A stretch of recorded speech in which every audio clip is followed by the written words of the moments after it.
Holy shit! So I'm off. I'm all fucked up. I hit live, and then it asks you to confirm. This is the same shit that Dragon Girl or Lunar Girl did on the Escape Pod one time, Oh, okay. where she had to hit the confirm button to actually go live. But nonetheless, welcome back to the podcast of pain, the podcast where we talk any and all things nerd, movies, video games, even Funko Pops. I am your host, the D, and Will's back. What's going on, guys? All right, and today we are talking about hot garbage video games. Oh, man. This is episode number 25. Oh, yeah, Fuck dude. yeah, 25. All right, so preliminary shit we got to get covered. We're going to be joined by a guest here, and I had to make sure I fucking send him the goddamn link. I'm all fucked up today. All right, so what's been up in the last couple of weeks? Because it's been a while. People trying to die, people dying. Oh, yeah, that fucking wicked ice storm. Yeah. All right, so if you're in, well, I don't know how far out it goes, but we're in Jackson, and it's one of those things that we always, they always say, like, we're going to have this big-ass fucking storm. Right, bullshit. And we both have jobs, well, at least we used to have jobs where they didn't give a fuck. Yeah. They were just like, oh, well, you come to work anyway, I guess leave earlier. They didn't give a fuck about our safety. My job really isn't any better nowadays. No, they're like, take the day off. I showed them what happened to my house. Like, there you go. No matter rain, nor snow, nor zombies, I have to make my appointed rounds. Did they make you guys pledge to that shit? I never did. Well, I don't know. It might be like an implied thing, or they might one of those many like when you're signing the contracts and shit. Like some old school shit that used to be back in the 30s. Like they'd all stand in the line and shit and like pledge it before they go out. Not me, man. I am not. Look, man, I appreciate those who go above and beyond, but I am not that hardcore about my job. I'm really not. I don't do the after work shit. I don't go to the union meetings. It's probably beneficial if I do. Yeah. But I'm sure everybody will fill me in. It's whatever, man. I don't go to one of those meetings. They hand out like $10,000 bonus whoever's there that day. You know what? That did happen. There was a union meeting, and I think my name got drawn for like $40. Oh shit, or something like that. I mean, you don't ever fucking know. No. So I'm not getting dicked by that. Let's see. So before I get too far out of fucking whack, I want to show you this cool shit now. All right. The podcast of pain is brought to you in part by Chimera Illustration and Design. My Nerdvana Toys and Collectibles, and Kill 'Em All Beard Oil.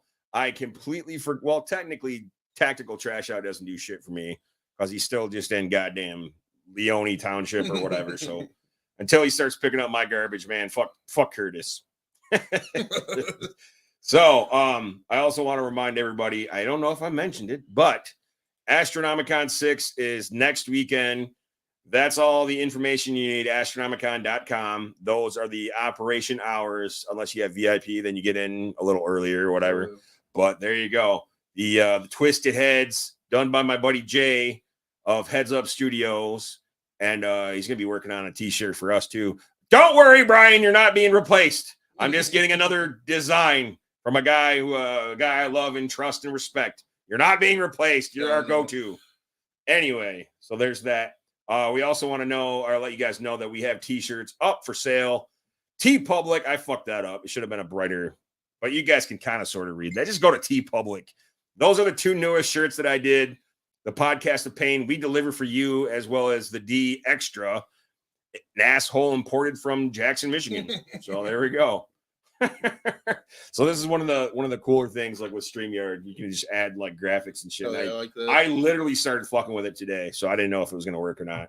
But hell yeah. For sure.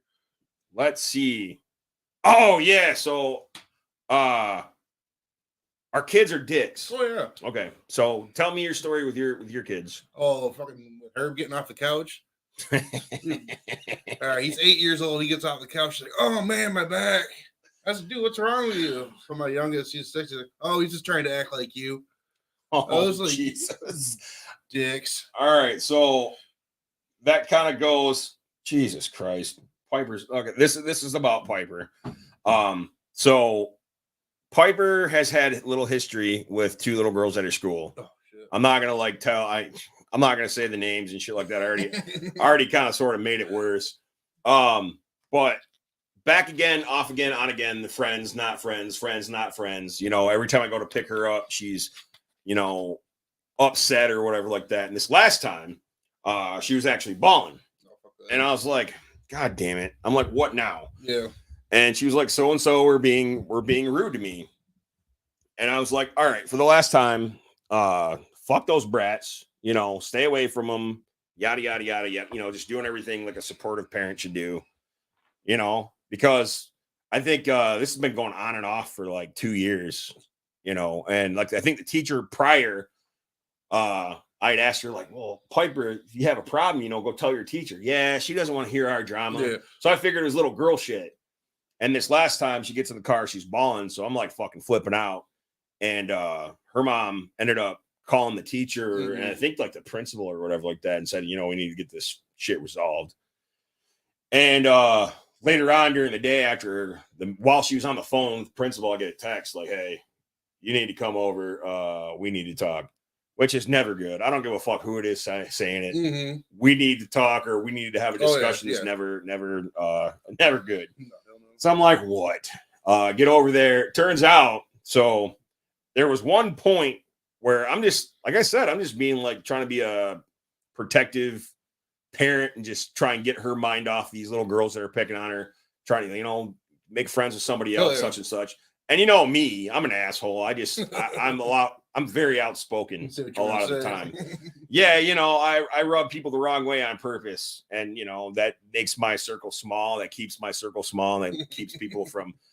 But I have to be aware that as a parent, that your kids kind of sort of pick up your habits. And part of my habits is really bad language. Oh, yeah. So with that, we find out that Piper got into it with these little girls, right? No. And I may or may not have referred to them as bitches. And she may or may not have said to them, well, my dad says because you guys are bitches. No. It got really bad. It got really low. Like, I'm like, oh, fucking shit. You know, like of all the things you could repeat that your parents fucking say. But it took me back to my Roseanne days because like DJ and his friend Todd was getting ready to move to Chicago. I guess his parents got a different job or some shit, but they got into it. And then DJ was like, well, you're only going because your mom needs an operation. She does not. My mom said she's getting a big stick taken out of her butt. Oh, shit. So that's the level of like, oh, fuck, that I felt when I heard this. So I'm like, God damn it. All right. I have to be a little bit more conscious of what I say to her because, you know, I say it for her benefit so that she feels better. Oh, yeah. Not because I want her to run and tell these kids that same shit. And, you know, their fucking kale eating parents are all fucking fired up and shit. So I'm waiting to fucking run into a goddamn Uber Karen so I can tell her to fucking take this boot and shove it up her fucking twat. God damn it. I fucking hate it. You know, why couldn't my kid just be the quiet kid that sat by himself in the corner, reading a book? Well, yeah, nowadays, definitely not. Definitely not. But man, if you're going to cut a bitch, cut a bitch. I don't want to hear about it. Like, also, like, I told her straight up, like, if it gets to a point where, and I got to be careful with this too. If it gets to a point where you have to punch a bitch in the face, break her nose, you know what I mean? If she's fucking with you and won't leave you alone, make it good. Do what you got to do. But, you know, fuck my life. It's whatever. What else has happened? So in the video game world, I didn't write any proper notes, but in the video game world, they just announced Mortal Kombat 12 is coming out in fucking April of 2023. Yeah, that's pretty quick. So I'm geeked. The first thing that I thought of was like, well, who's going to be in it? Like, because the last game was Rambo, the Terminator, RoboCop. Okay, yeah, RoboCop. So I'm like, they already got Freddy, Jason, Leatherface. They already did Spawn. Yeah, Spawn was in this one. So I'm like, who are they gonna go and get now? They're gonna have to bring back some of the OGs. Oh yeah, the ones that have been missing. Like Baraka hasn't been in there for a while. I don't think, has he? Yeah, Baraka was in this last one. Was he? Yeah. I didn't play the last one. So it's, you know, the stuff they added to it. because you're an asshole then. I am. Let's see. So I'll go ahead and go through Mortal Kombat 11, the Combat 11 cast of characters. Cast of characters. Let's see here. Okay, that's not gonna help me at all. Community. Wikipedia is my friend. I don't give a fuck. If you go to the official website, you got to go click this, click this, click this. All right. Does it have? There we go. Characters. Yeah. So the base roster: Baraka, Cassie Cage, Cetrion, which I think that's the frozen bitch, the female Sub-Zero. No, that's not her. I'm all over the fucking place. I don't know. Cetrion, she's a chick. Devora, Aaron Black, Frost, that's who I was thinking of. Garrus, Jackie Briggs, Jade, Jax Briggs, Johnny Cage, Cabal, Kano, Katana, Collector, Kotal Khan, Kung Lao, Liu Kang, Noob Saibot, Raiden, Scorpion, Shao Kahn, Scarlet, Sonya, and Sub-Zero. The additional character, I forgot about the Joker. The Joker, Nightwolf, Shang Tsung, Sindel, Spawn, the Terminator. Aftermath had Fujin, RoboCop, and Shiva, and then Combat Pack 2, which they always dick. I really I liked it back in the day where you had to know all the codes, or you had to play for hours to fucking unlock these. They fuckers. didn't even let you do that during the new GoldenEye. They released it. You have to beat the game. The Combat Pack 2 had John Rambo, Melina, and Rain. So I'm curious who they're gonna bring back. Let's see, Reptile. Yep, Reptile's not on here, so I'd like to see him come back. Jade's on there. Ermac, maybe. That would be. What the fuck? Ermac's not on this one? Huh. All right. Well, it got announced, so it's got me all fucking happy in the pants. They said April 2023. Hell yeah. I mean, that's good for them. They can pull that shit off. Cocaine Bear, I think, just made its way onto I want to watch that Blu-ray or streaming or whatever. As soon as it hits streaming, I'm good. Fucking Winnie the Pooh, Blood and Honey is here in town. Oh, it's playing at theater? Holy shit. I almost took the boys this weekend. I was like, I don't know. Jesus Christ. All right. So, are you going to Astronomicon? No, I probably won't be able to. All right, bitch. I'll carry the show like I always do. No, I'm gonna hit up some fucking interviews. Oh yeah. I have like 3 chunks of questions because I'm just gonna do like in 3s because I think people get turned off if it's a whole fucking interview. Did you watch last week's episode? No, you fucking asshole. God, I got one job to do. I know, right? But yeah, the interview with Mike from Astronomicon went off without a hitch. Hell yeah. I had a fucking sheet of questions, and they were like 2020 Barbara Walters style questions. Like I didn't want to ask them the same shit. Like, what motivates you guys? You know what made you guys decide to do a convention? Because you guys can go on Amazon.com and there's an Astronomicon documentary which showcases Astro 1 through 3. So if you don't know, now you know. Know that this year is going to be dope because like pretty much the entire cast of Clerks is going to be there, including Jason Lee, who played Brody, and I don't know. I am actually depressed. I'm missing this shit. It happens. Well, I'm kind of depressed too because like the bills are stacking up. That's what it is for me. I gotta be realistic and I have to be a responsible. I got 3 paychecks this month, which is dope, but it happens on the weekend of Astronomicon, so I have to see what I can and what I can't shift to the side. I'm not going to be able to. That's what sucks about like, being an adult nowadays. It's hitting everybody really. Oh yeah. I'm not going to be able to go buck wild like I do all the other conventions, where you could just drop a whole fucking paycheck. And I was fucking with my 401k because we were in COVID and I didn't give a fuck. Yeah. So there's that. So I don't know. I think I'm going to be disappointed either way. I told the kids, like, get ready, like pick one person you want to go talk to. And it's funky because a lot of that shit, like Jason Lee's only doing autograph tickets and only pro photo ops. The Kevin Smith VIPs are all the way gone. All the way gone. I kind of figured they would be. So, yeah, so that's going to be fun. Figuring out what day I'm going to go. It's just, I don't know. Adulting really fucking pisses me off. But everybody else knows how it is. So I'm not going to complain like I'm the only one. Also, I wanted to mention this too because it's something that's kind of important, and I've been playing around with it for a while. It's necessary.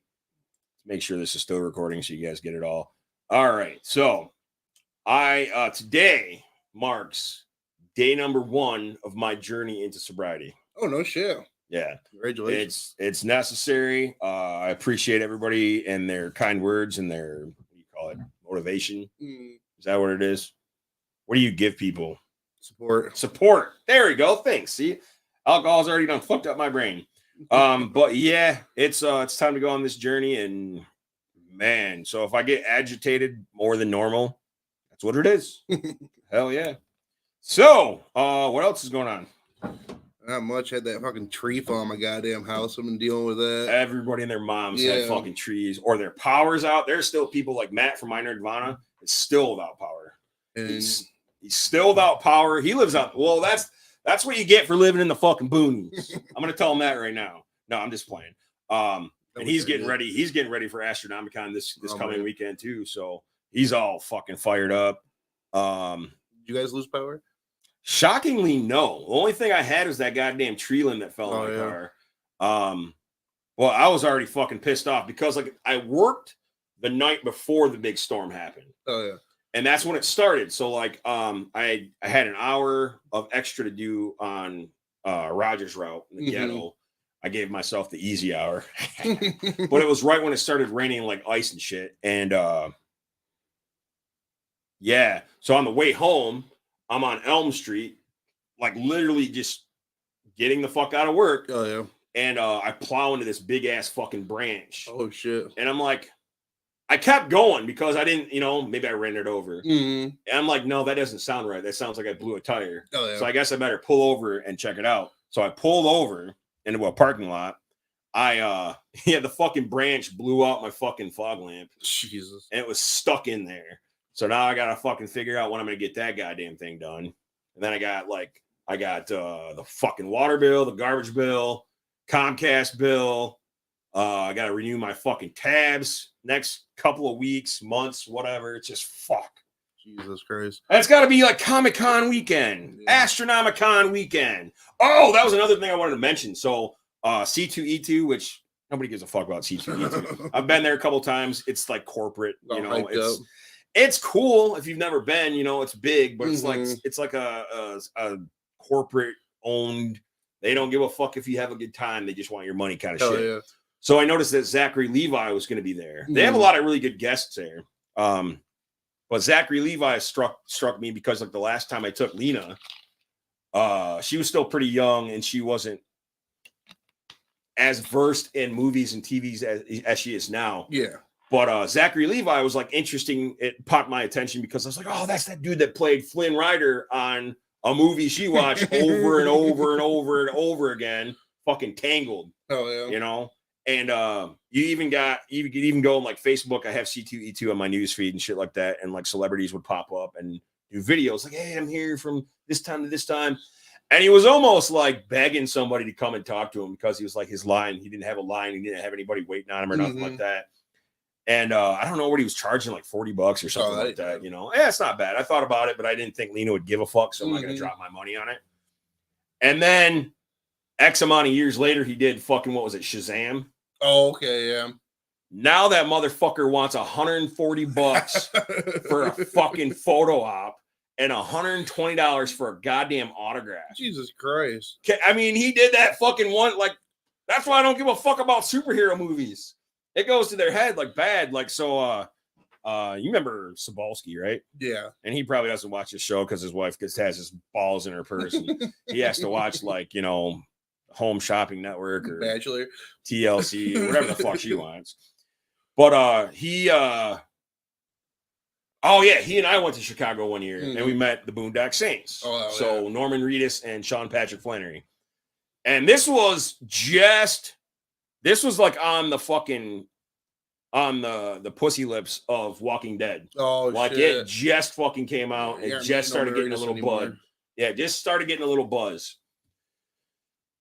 I think we split $45 to get our picture taken with the two Boondock Saints guys.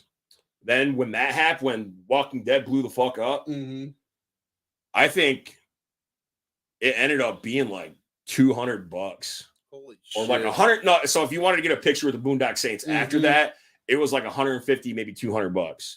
So that means Sean Patrick Flannery only wanted like $35. Yeah. The rest of that goes to fucking Norman Reedus. Oh, yeah. That's how big of a dickhead he's turned into. He seems like he'd be an asshole. And he still didn't fucking die. You know, all the fucking little fangirls were like... I never ended up watching the rest of that shit. Every time I watch that show, I was like, I hope he dies. It would go pretty good for a little bit. Oh, shit. Okay, he's almost here. I told El Taco I was gonna fucking send him I better open that up. See, I'm all over the fucking place. Anyway, yeah.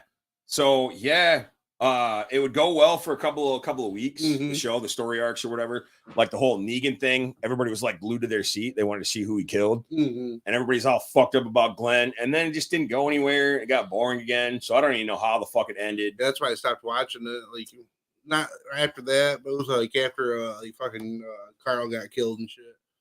After that season, Carl dies. Carl dies. No, I'm just kidding. I was gonna say, where the fuck you been? I don't care. Let's see. So let's go ahead and bring El Taco in. We're gonna talk about these fucking hot garbage video games. Hell yeah. So how'd your list? Did you like hit anybody else up? Like for no, because I had my own personal list. I had beef. No, I mean, just because I got like other input as well. Oh, okay. That's what I mean. You didn't reach out to anybody else? Sorry, no, because I had my own little list that I've had beef with for a while, so I figured I'd voice my opinion. Let's see here. Ones that hit me hard that I was waiting for to come out, and it was just like straight shit. They just made it for the money grab. Oh yeah. So I mean, I have, I hate to shit on Nintendo, but a lot of those were absolute go-tos. Oh yeah. What could you really do with two buttons? Yeah. So I reached out to the community a little bit. I'm gonna go with Brian Ritson first and foremost. Let's see here. Let me find the message. Because he went straight for the throat. He went with E.T. on Atari. Oh, yeah. Total garbage. I remember that. That was probably the first movie adaptation of a video game that I'd ever played. I know I never played that one before, but like I've seen like things in like documentaries. I guess they have like fucking like yards full of that shit just buried because they couldn't sell them. Fuck you too. Yeah, he also said Cubert. He said Simpsons Wrestling. That's on my list. Star Wars Masters of Teras Kasai. Is that I'm pronouncing that right? I don't know if I played that one. It was I think it was he also says Minesweeper. Minesweeper. Yeah. All right. So we're gonna go ahead and add Queef Hurley to the stream real quick. What up? How's it going? Up, down, A, B, A, B. B-A-B-A. Oh, shit. I hated Contra. How can you hate Contra? Contra was like the best game. That taught me about teamwork. I don't know. He's got to know. All right. Well, I was just trying to be clever. Yeah, didn't work. Didn't work. Well, I just was super dead and just got all the shit done just to join. So, got you. Okay. So why don't you start rattling off some of your list? Oh, what did I fucking say? What was the number one?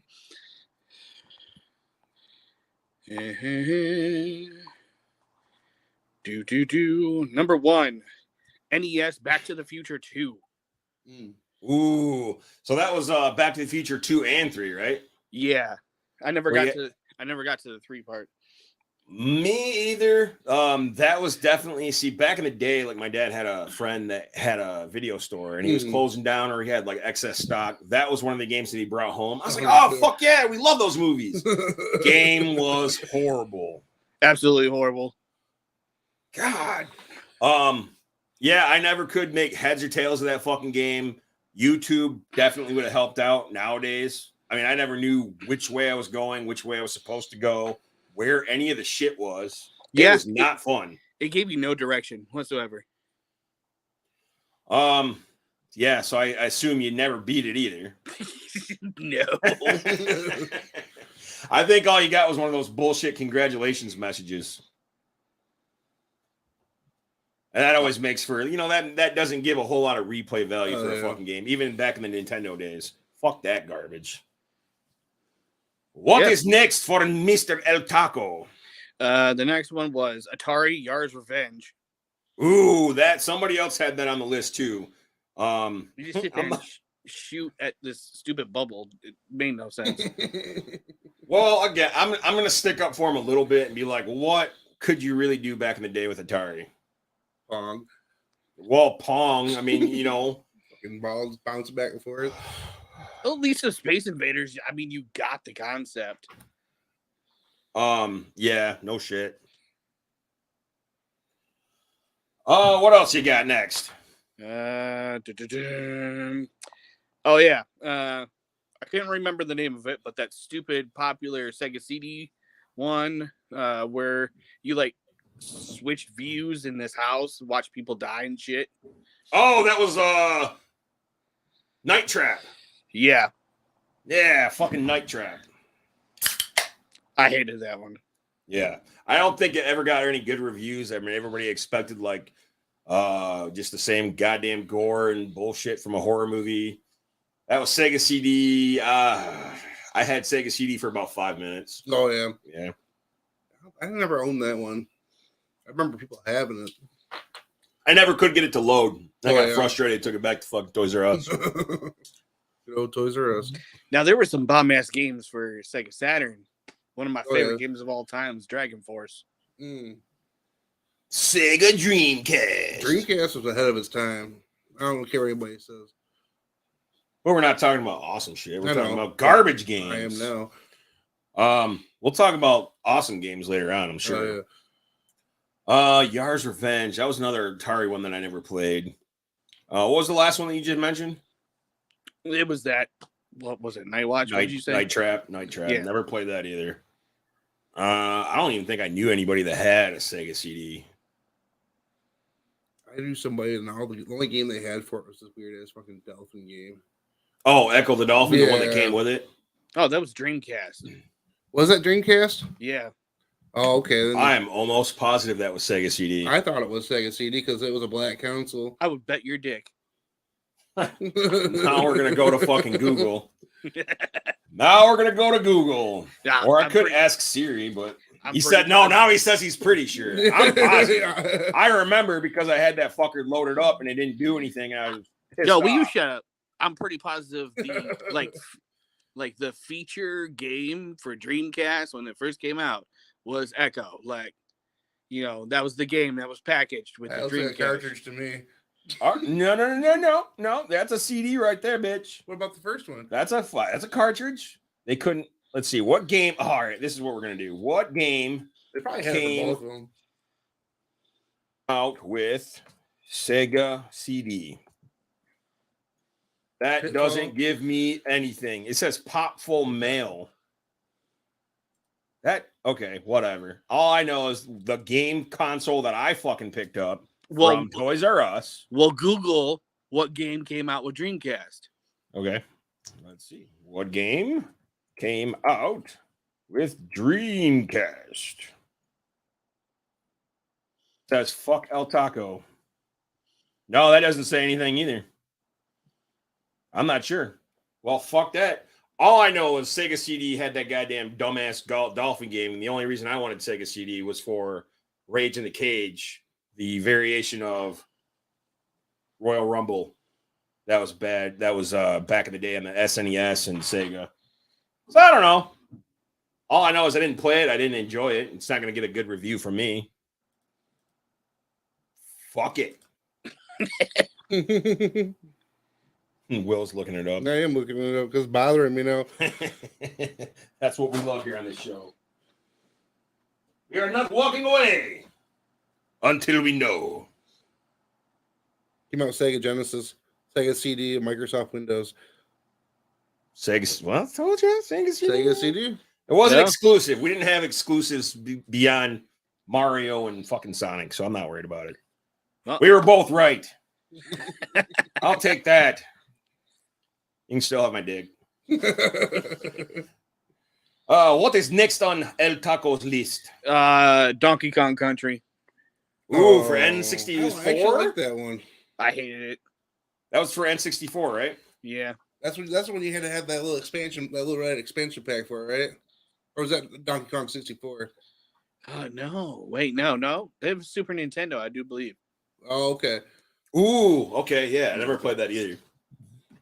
I definitely didn't partake very much in the N64 Oh, games that was either. my shit. I just thought it was stupid. Well, that's when they changed up the whole dynamic of what Donkey Kong was. You know, he had to go. He was a bad guy originally. Yeah, see, I'm used to the Nintendo version or the Atari version where you get to climb up the columns and Toss the shit. barrels and shit. Jump over those barrels, save the princess. Yeah, it was basically just a ripoff of Super Mario World. It was Donkey Kong and his kid riding some fucking rhinos and shit. Fucking Diddy Kong. Pussy. Anyway. Let's see. I guess I'll start giving you guys some. If I can find my goddamn notebook. We had this problem last time. Did we have this problem Yeah, last we time? did. Well, fuck you. I don't give a fuck.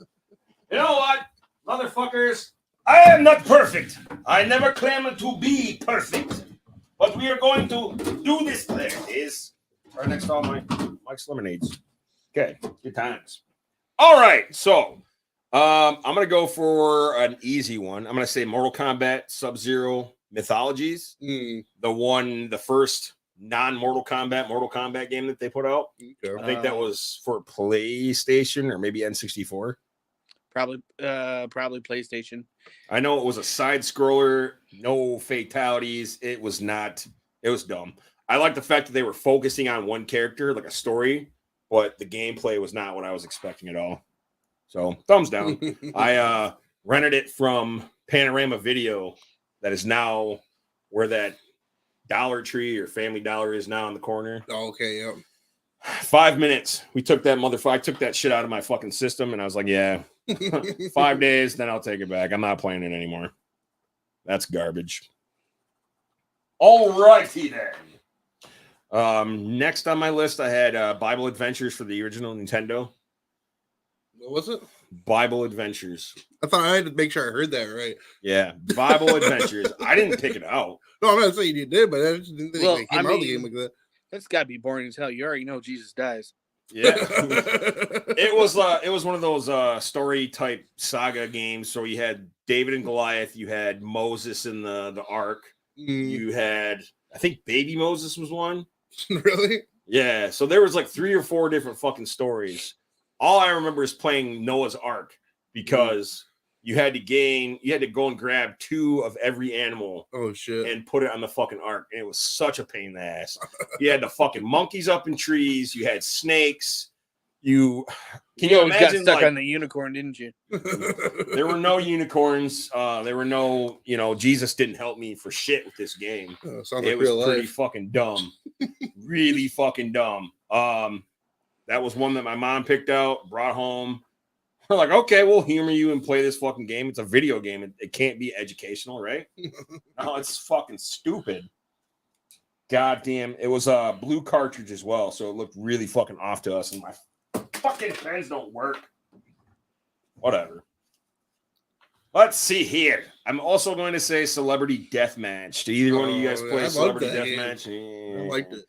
It was back in the day when everybody was capitalizing on the whole fighting game franchise, Mortal Kombat, Street Fighter. Clay Fighters was better, but I don't remember Clay Fighter, but I doubt it. How is it better? That was on the Sega, I believe. Isn't it about basically the same? Yeah.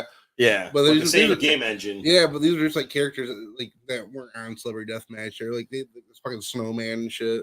The whole idea behind Celebrity Deathmatch was really good. I like the fact that it was a fun show. The capital, it was a cash grab. Yeah. But the execution was terrible. It was better as a show. Some games do not translate well enough to be a video game. You know what? If there was a show that needed to come back, it'd be that. I think they brought it back short time, and then nobody cared. I don't think you got enough Trump's finishing mood be grabbing you by the pussy. It'd be a triple threat between fucking Obama and Joe Biden. Oh shit! And then here comes Bernie Sanders out of the crowd. Oh my god, that'd be fucking awesome. Oh shit! It just didn't work well as a game, I don't think. I think your wrestling game that you made with the characters from work would have been better. Oh, which one was that? Because I've been making wrestling. That's what I'm saying. The one you were making all the characters. Oh, the recent one. Yeah, that was better. Yeah, fucking Fire Pro Wrestling World. I still have to get back to that. I haven't had time. No. That looked like it took some time. Yeah, it's very meticulous, but it's fun. Once you get the finished product, it's so satisfying watching these fucking assholes run around in like little male outfits, hitting each other with chairs, breathing fire. Badass. Stabbing people with forks. Let's see. I'm gonna jump around a little bit. Ghostbusters for the original Nintendo. Oh, okay. I did play that one. That was a fucking shit show. Yeah. I mean, again, what can you do with Nintendo, really? It was those goddamn stairs. Those goddamn stairs, running up those stairs, getting slimed by ghosts. Was that a side scroller?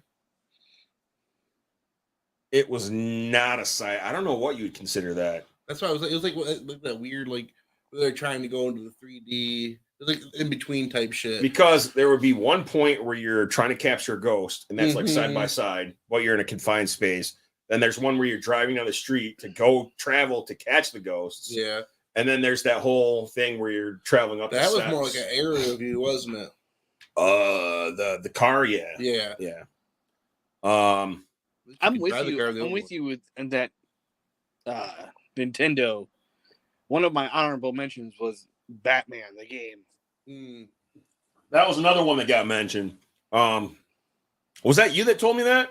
No, I didn't put it on my list. All right, somebody else had mentioned Batman, and I asked. It was Don Juan Delanucci, the Escape Pod. He said it. I'm like, was it more difficult than it was? Like a crappy game? I don't remember beating it. I don't remember being that enthralled in it.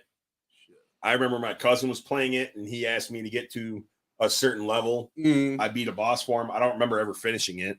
But again, that's another movie-based video game. Yeah, I don't think they could have executed very well. All those old games are way harder than the new ones. I don't care what anybody says. Yeah, I could never get past climbing the church tower. Yeah, I'm still struggling with Teenage Mutant Ninja Turtles to this day.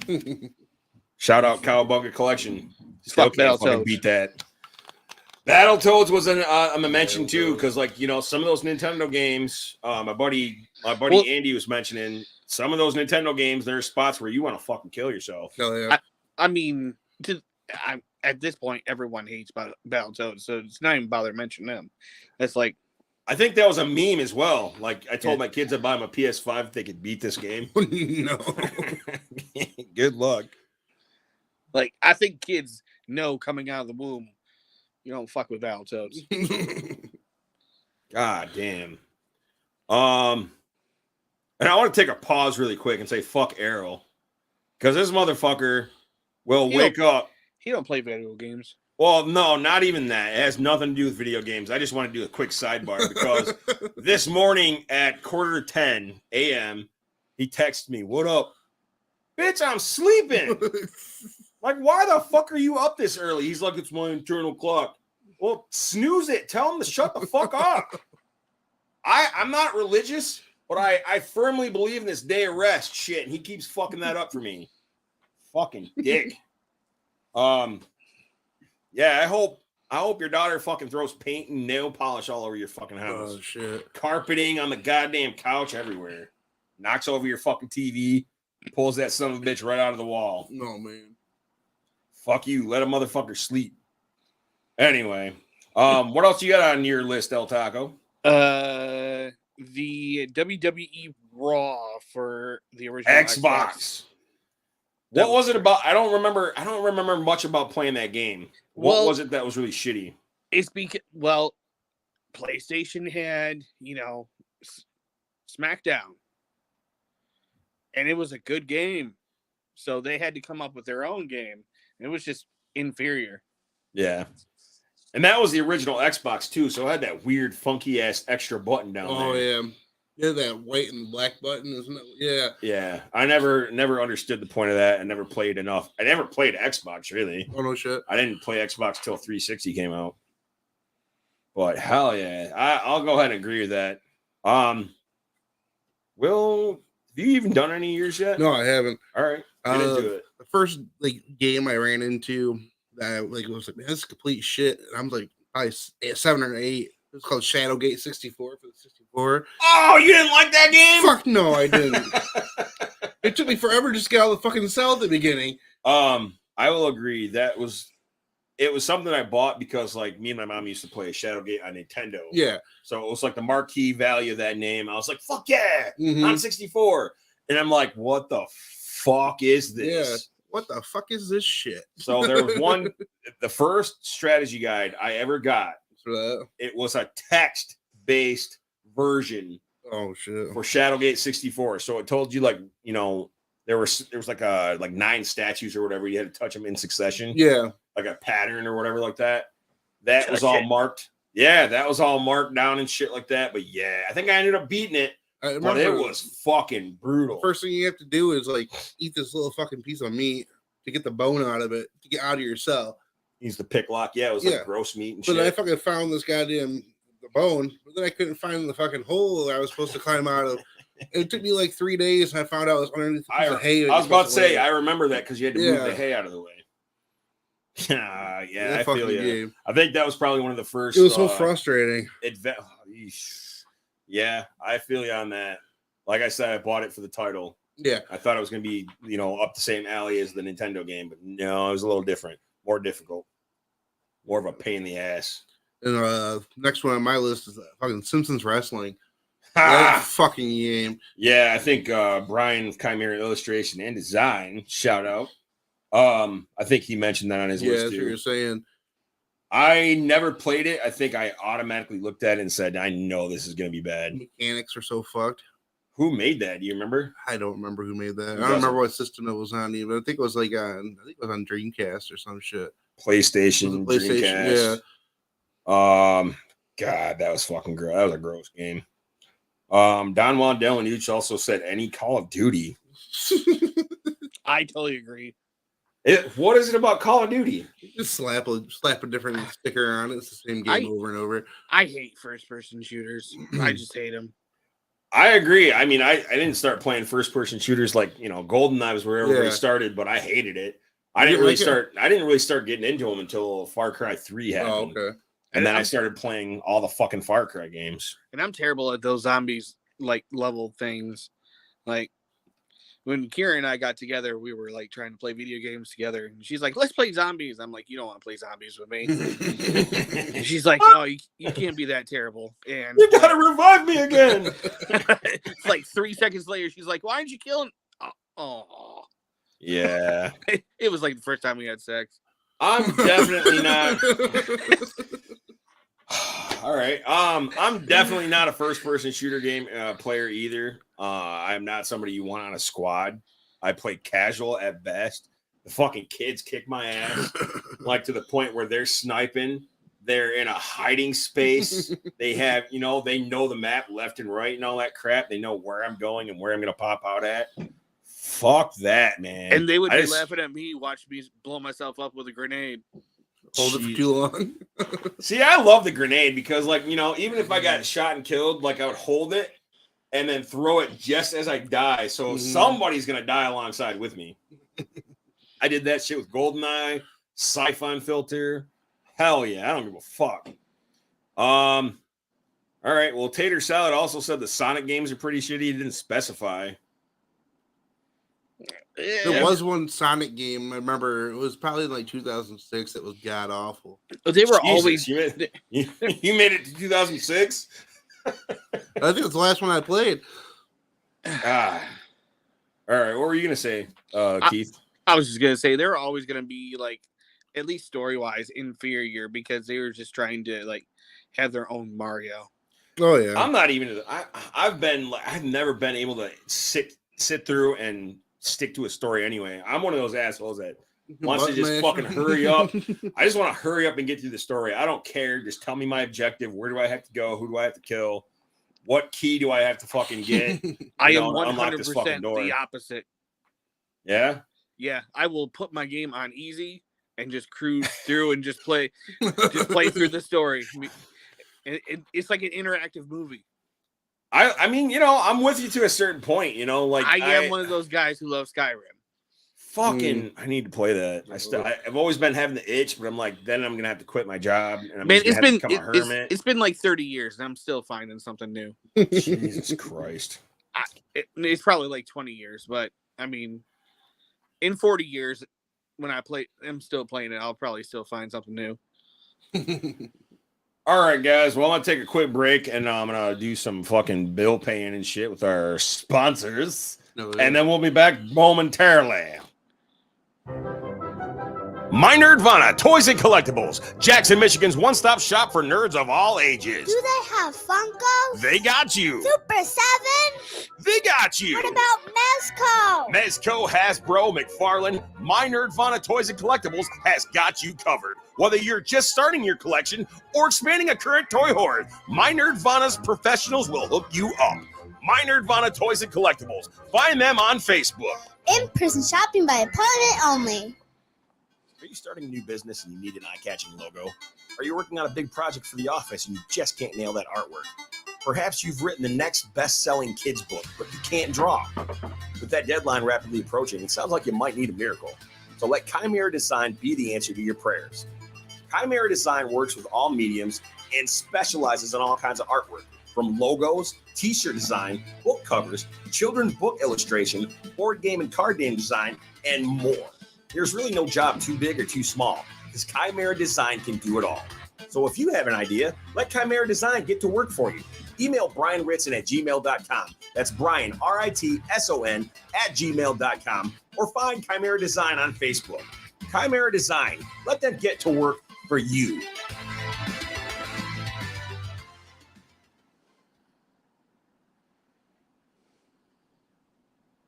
Dad, were we robbed?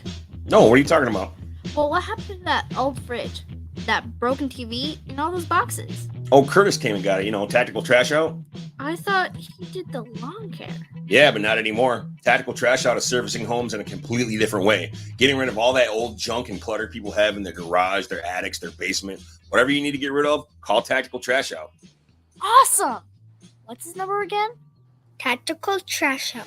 517-395-3628. Oh, Kale Dokely, and we're back.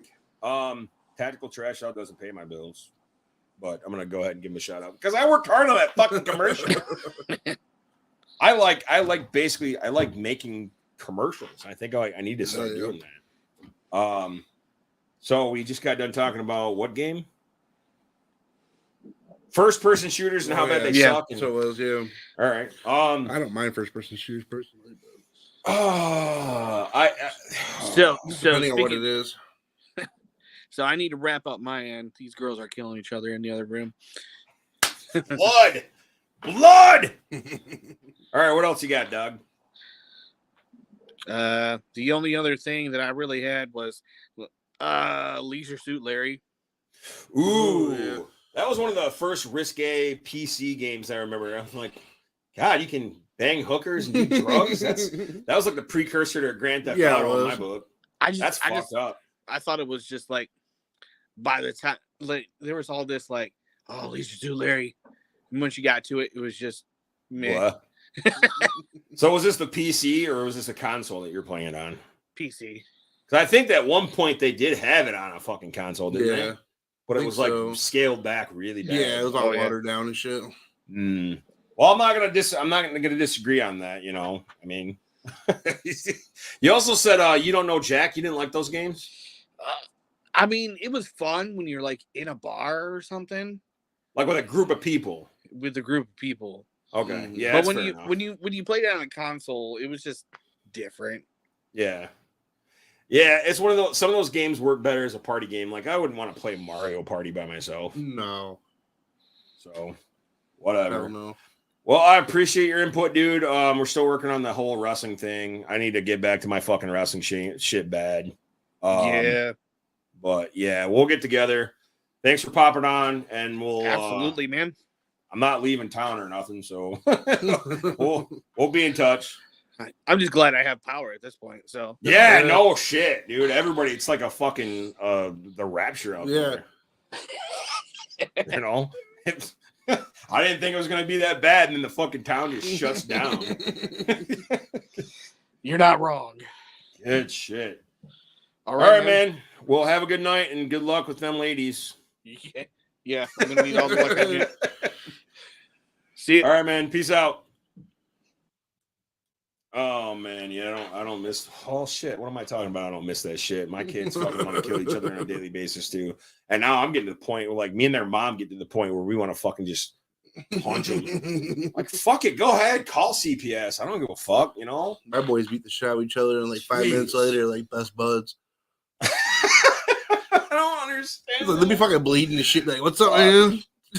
Oh man. What else did you have on your list? All right, I just got beef with these video games. Basically, like, Tony Hawk Pro Skater 5. I used to love the old like 1 and 2. Yeah. Back, I was like, hell yeah, they're coming out with a fucking 5th one. I'd buy that shit. Holy shit, And really? I'm like, what the fuck is this? Yeah, it was garbage. Straight fucking garbage. The mechanics were all fucked up. I didn't know they got that far. Honestly. It came out in 2015. Like, there was a long gap in between them, I believe. All right, so because like I remember downloading Tony Hawk Pro Skater, I think 1 and 2, or Yeah. maybe 3. I played them on the GameCube. I think there was a collection that came out for PS4 that I got, Oh, okay. and I played it for like half a second, like you know, Yeah. the kids kind of sort of got into it. I didn't pay much attention to it. I didn't know it'd been out that long. Yeah, I just got in like the whole like back. I was like 2003, 2004 when they first started coming out. Back when like Jackass and all that was big. Yeah, fucking white kids in their skateboards. Fucking loved that shit back then. I got into like the Dave Mira freestyle biking. Oh, okay. I think that was a game that Brian Bumgardner, my old boss at Marco's back in the day, he had let me borrow, and I never gave it back. Oh no. I never gave it back to him. I think he got it from Blockbuster when we got movies and shit for cheap. But yeah, that was a fun little game. And then my buddy John and I used to play SSX Tricky. Oh, I remember that game. It was for what, PlayStation 2? We played the one that was on GameCube. Oh, okay. Because like we would pull off, like we would sit there, That was and, a like funny ass we would game. sit there and pull off these ridiculous combos and flips. Mhm. And then if we messed up one little move, we reset the whole thing and started over again. Oh, So yeah. like when the other person was sitting there waiting for their turn, we're like, "Fuck, just fucking take it. You got a gold, Jesus." And then they did a sequel, or they did a different game for another console, and it wasn't nearly as awesome. Like the characters were awesome, the gameplay was awesome, it was fun. They would have fucking Beastie Boys as their fucking like theme song. Yeah, that was where like those games started integrating music to the soundtracks and shit like that, and that made it fucking fun. That was Run DMC, brother. That's right. It was from DMC. Go outside once in a while. Hey, it's been a fucking rough couple of weeks, dude. I'm telling you. Man. So that was just games you had beef with. Do you have any other ones? They just made a new Rogue Squadron for EA did. Mm-hmm.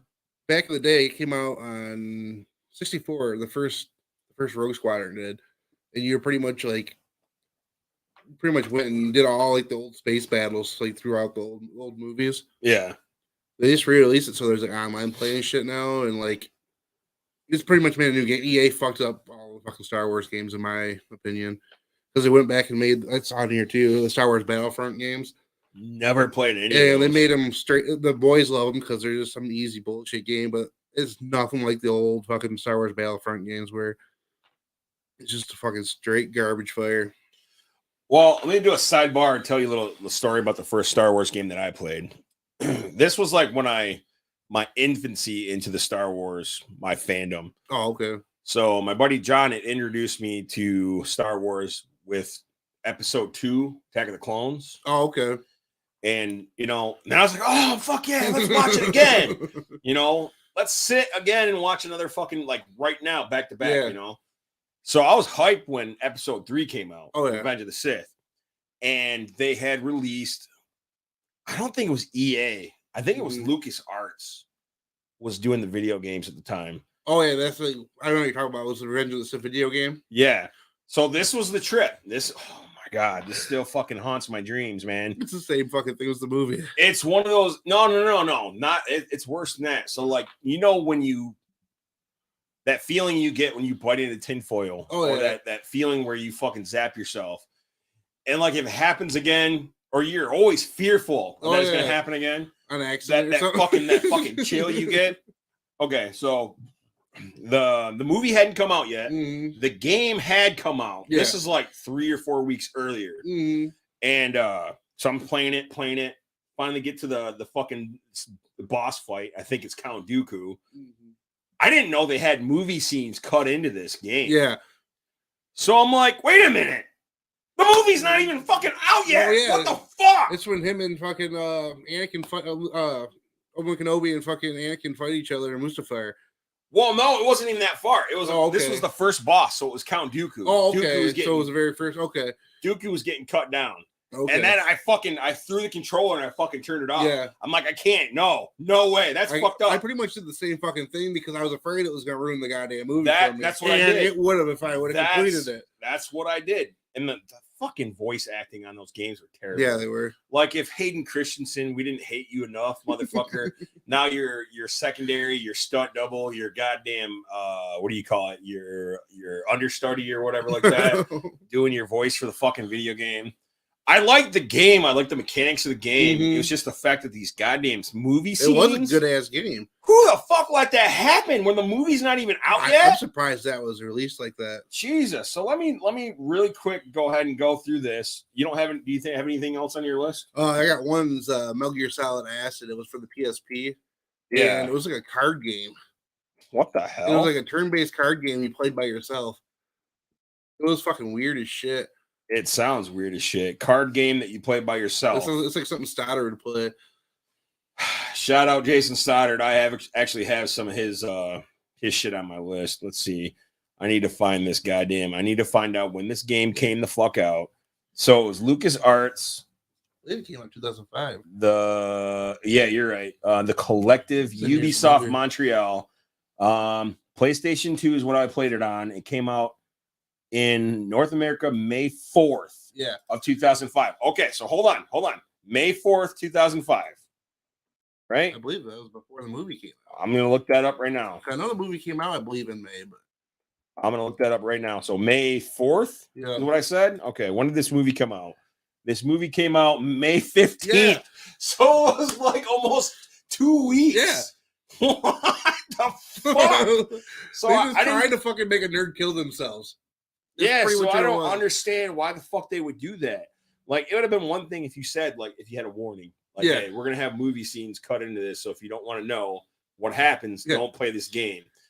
But at the same time, I get Whoever released that's a dickhead. That's all I'm saying. whoever released that is in fact a fucking dickhead. Speaking of Star Wars, I learned today that Warwick Davis was only 13 when he did play Wicket. Yeah. So that means he was 17 when he played Willow. Yeah. What the fuck? I guess he was like overheating and shit in his costume, and the only person like It's made of fucking fur. I know, and fucking Carrie Fisher was like saving his ass by like giving him juice and shit underneath his fucking mask. What if he was diabetic? Like she didn't ask his parents. Is he allergic to anything? Give him some peanut butter and She crackers. just fucking gave him shit. I love it. It was the fucking 80s, dude. Nobody gave a shit. Yeah, I know. Whatever.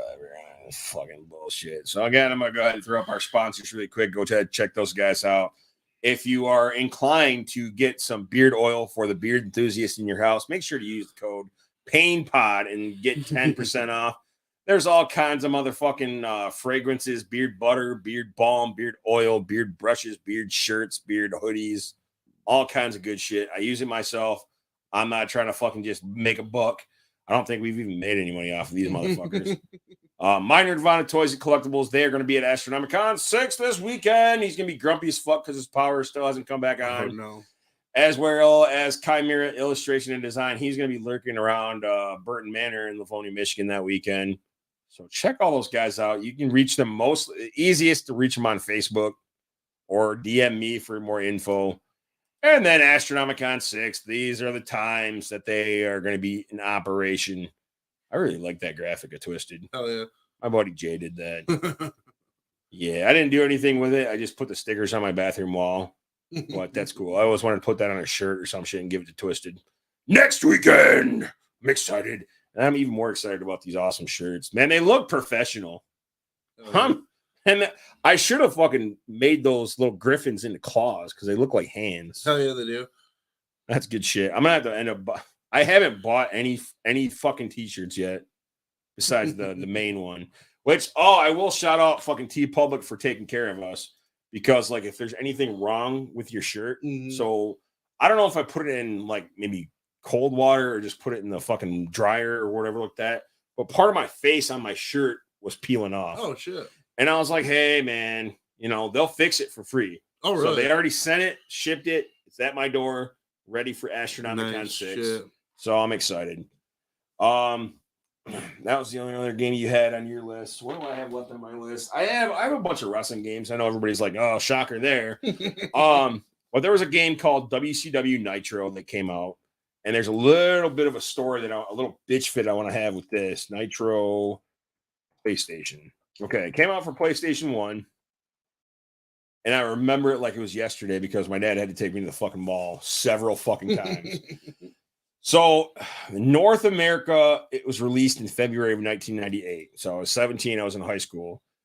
I think it was supposed to come out on another date, but there was a snowstorm. Oh, shit. It was nowhere near as bad as the shit that we just had. But there was a snowstorm, and it was delayed like twice. So, like, okay, it should be here next week. Next week came because, like, release day back in the day was always on Tuesday. Oh, yeah. And the next Tuesday, I told my dad to take me up there. It still wasn't in. It was still like delayed by the fucking weather and shit. I'm like, fuck. Finally fucking get it, play it, take it home, and it's fucking garbage. Oh, so shit. I have to explain a little bit of the controls here. Excuse me. It was made by THQ, and for a long time I've been on THQ's nuts ever since they came out with a game called WCW versus the World. It reminded me of a lot of the shit that they were doing over in Japan. It introduced me to the whole grapple system where you grab a guy and you can have a strong grapple or a weak grapple, or you can punch him or throw him or whatever like that. So I've always been on THQ's nuts for a really long time. This game, however, sucked ass. So let's see. Move sets. Let's go ahead. They had cheat codes. You had all kinds of different. That does not look fun to read at all. Let's go with the move list. Oh man, this was back in the day too, where it was all in code. Oh god, that's not gonna help me. But like, if you wanted to pull off like a body slam, you want to grab the guy and body slam him, you'd have to push like a button combination. So like triangle, circle, triangle. That would be body slam, or triangle, square, triangle. That would be a suplex. Oh yeah, and it'd be the same thing with the finishing moves and shit too. It just was not a very well produced game. The graphics were okay. Sound was all right. And then they had like hidden characters, which were basically like skins of other characters. So like you would know, like the moves would be set up a certain way. It would be the same moves. Like they would have managers, or let's see if I can get a list of the characters. Probably one of the first game where you had to earn skins. Dude, it was bad. It was really fucking bad. That's one of the games that's always going to haunt my dreams. So PS1, I'm just going to go characters. There we go. They had a pretty decent roster. Started out with 16 initial characters, and that just took me back to the goddamn shit. Just took me back to the goddamn thing. Okay. It doesn't tell me anything. I know that there were a lot of ridiculous characters, like there was a snowman on there. Oh yeah. Referees. Oh, here we go. Oh no, I don't remember. Yeah, a character called Ecto. That's fucking stupid. Jesus Christ. It's Lee Paquette. Oh no. That was another character that I made on that wrestling game. It was Lee Paquette, and he had like different outfits. He had the fork. He had the fork, and he could breathe fire because I feel like he's like a pit fighter kind of guy. Let's see. Watching All the Family, I was just thinking to myself, man, this is a fucking like Archie movie Bunker. Of fucking Lee Paquette's life. I wish there was just a simple, just straight up tell me who the fuck is in this goddamn game. Okay. Well, it doesn't matter. It was garbage, and I don't plan on ever playing it again. In addition, a lot of people chimed in with these badass wrestling games. Like, okay, you mentioned like the first wrestling game that you really played was Warzone. I believe that's what it was called. It was for the 64. It had Steve Austin on the front of it. So let me pull that up too. Warzone, you said for 64. Yep, and you could like make your. That was the first game you could make your own character on. You can add like the intro. Is it that one? Yep. All right. Yeah. Okay, so that was like one of the first games where you could make your own characters. So that made it a selling point. Yeah. That was another game that was garbage.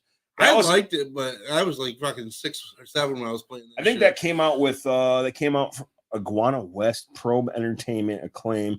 So that had stuff to do with like Mortal Kombat back in the day. 2000 or 96, 98. 98. Game Boy? Are you fucking serious? Okay. Okay, so let me go with move lists. Move list. Kishi on that motherfucker. Yeah, well, I mean, they always had like an updated, really good, a strong fucking roster. They all, you know, they had all the Cheesemeister. Oh yeah, that was so fucked up. Let's see, character moves. There we go. All right, so to do an arm drag, you'd have to do left punch for an overhead belly to belly suplex, left up, toward up. So like you had a like a complicated button combination to pull off a simple move. Yeah. So it wasn't like Mortal Kombat where you have high punch, low punch. You had to do this shit. You know, it's like, who remembers this crap? I think they had move lists, like the move set. You paused. And you could learn the moves and shit like that. And then you had training mode where you can go toss around a dude dummy. Yeah. You learn your moves. You could make your own moves. I always used to pick Gold Dust to toss around because he'd make some weird ass fucking noises when he landed. Don't you think I'm sexy? I remember that. He'd fucking scream at you. Ah! Yeah, see, the fucking sounds were always fucking cool. They were always funny. But there were a lot of games that came out like that. They had ECW hardcore, I think Hardcore Heaven. It was just like that, but it was with the ECW hardcore game. It was Hardcore Revolution. It was the same exact style game. They used the same skins. I think it was the same exact. It was Acclaim Entertainment that put it on. But yeah, a lot of those wrestling games are garbage. I'll go ahead and say WrestleMania on Nintendo, WrestleMania Challenge, WrestleMania Steel Cage Challenge. Oh yeah, was really bad. So like the gist of the steel cage match is you climb over the top of a fucking cage and you climb down the other side. Oh yeah, touch the floor and you're the winner. But with this Nintendo game, the mechanics were such. So if you started climbing the cage while your opponent was down, if your opponent got back up, you automatically fell down. Oh yeah, you couldn't go after him. You know, it was just bad mechanics for Nintendo. Because in Warzone, I remember you could do weapons matches and what was it? Battle Royale. It was really slow. Yeah, it was always really slow. It was fun for the times. You know, we didn't know any better. No, I don't know. But and I'm also gonna say Legends of Wrestling 1 and 2. It was cool because like you see like names you haven't seen in a really long time, names that weren't allowed to be in a WWE sponsored game. Legends of Wrestling game. So it was always fucking cool to look at because they had all different. They had Rob Van Dam, Bret Hart, Hulk Hogan, Terry Funk, Jerry Lawler, Jimmy Snuka, the Road Warriors, Jimmy Hart, just to name a few. Because I don't think it'll give me the whole list. But these were characters that you wouldn't see in a WWE game just because of like a licensing and all that crap. And the sequel was pretty much the same. You had Randy Savage, Andre the Giant, Ultimate Warrior, Sting, Jake the Snake Roberts. So a lot of really, familiar names for anybody that even, basically was like a small fan of wrestling, It was familiar. But again, it was one of those games that was just really poorly put together. That was for PlayStation 2, right? I think it was for everything. I think it was for PlayStation 2, GameCube, and Xbox. Oh, okay. So yeah, everybody got a taste of that. A lot of these fucking reviews are just not. A lot of these reviews are kind. I'm seeing a lot of 7 out of 10s, and they were not that Probably good. The game designers. The game was not that good. Nintendo Power giving it 2.6 out of 5. Ooh. Okay. Somebody was honest. But no, it was cool to check out for what it was because if you play the WWF games that are on the shelf, they basically tell you who the fuck you have to pick. They give you their own roster. And it made it boring. So this made it a little bit more entertaining. Came out in 2001. Oh yeah. But it was dumb. I don't think I ever bought it. I just rented it, played it, beat it, all that good shit. And then there was Legends of WrestleMania that came out. That was between Legends of WrestleMania came out between, I think, the 2K games. Let me look it up. Legends of WrestleMania. And this was kind of cool because you could relive some of the matches that you watched on pay-per-view as a kid, like the Hulk and Andre thing. Mm-hmm. The thing that was dumb about it was like it was all predetermined. Like you couldn't make your own, you couldn't just wrestle. You had button like screen prompts Oh yeah. that you had to push in order to make the match happen the way it happened back in the day. And that But you just, already knew the outcome of the fucking match. and it just wasn't fun to me. It was cool seeing some of these characters. The artwork was really good. The graphics were really cool. But like overall I didn't like playing it. I thought it was going to be a lot similar to like the arcade style wrestling game they had back in the day. It just fell short. It was made by THQ and Uke, so I thought I had really high hopes. And it was garbage. Garbage. You said you were done with your list, right? Yep. Primal Rage. You remember Primal Rage? Oh yeah. So that goes back to our Mortal Kombat, Clay Fighter, Celebrity Deathmatch. Mm-hmm. They were trying to capitalize on the whole fighting game bullshit. They're more like claymation dinosaurs and shit, right? Yeah. The only reason I like that game is because it reminded me of the game they were playing on Star Wars on the Millennium Falcon. Oh yeah, that's the only reason I like that game. Did they ever name that game? I can't remember. They do have a name for it. I can't remember it though. I'm a casual Star Wars fan, so if I don't know, if he doesn't know, then it doesn't matter. Let's see. I think I got everything else. And the final game on my list is the fucking Sopranos. Oh yeah. Road to Respect. Did you ever play that? No, but I do have a beef on another Mafia game. All right, hang on a second, because I'm gonna make you suffer through part of this too. Jesus Christ, dude, it was really bad. So my mom got this for me for birthday or Christmas. I don't remember. Sopranos Road to Respect cutscenes. You basically play the illegitimate son of Big Pussy Pompensero. No shit. Yeah. And so you're basically working your ways up the rank, trying to get made. Mm-hmm. And the concept is really good, but like this is a 3-year-old's type of game. Yeah. So like, you have a kid, you go and get like one of those toys where you just push buttons and it makes sounds. Mm-hmm. That's basically what this fucking game was. Oh no shit. Yeah. So it'll tell you, all right, go talk to Polly Walnuts. Mm-hmm. Okay, go get the money from Silvio. It wasn't like an open world game like Grand Theft Auto or Red Dead Redemption where you could decide where to go and when. Mm-hmm. They made you, like you had an agenda. And the game was I think I've seen people beat it in under 3 hours. Oh shit. So I'm going to go ahead and play. Not as fast as you can fucking do what they asked you to do. Jesus Christ. It was so fucking dumb. It was cool because they played the theme song. This was made by.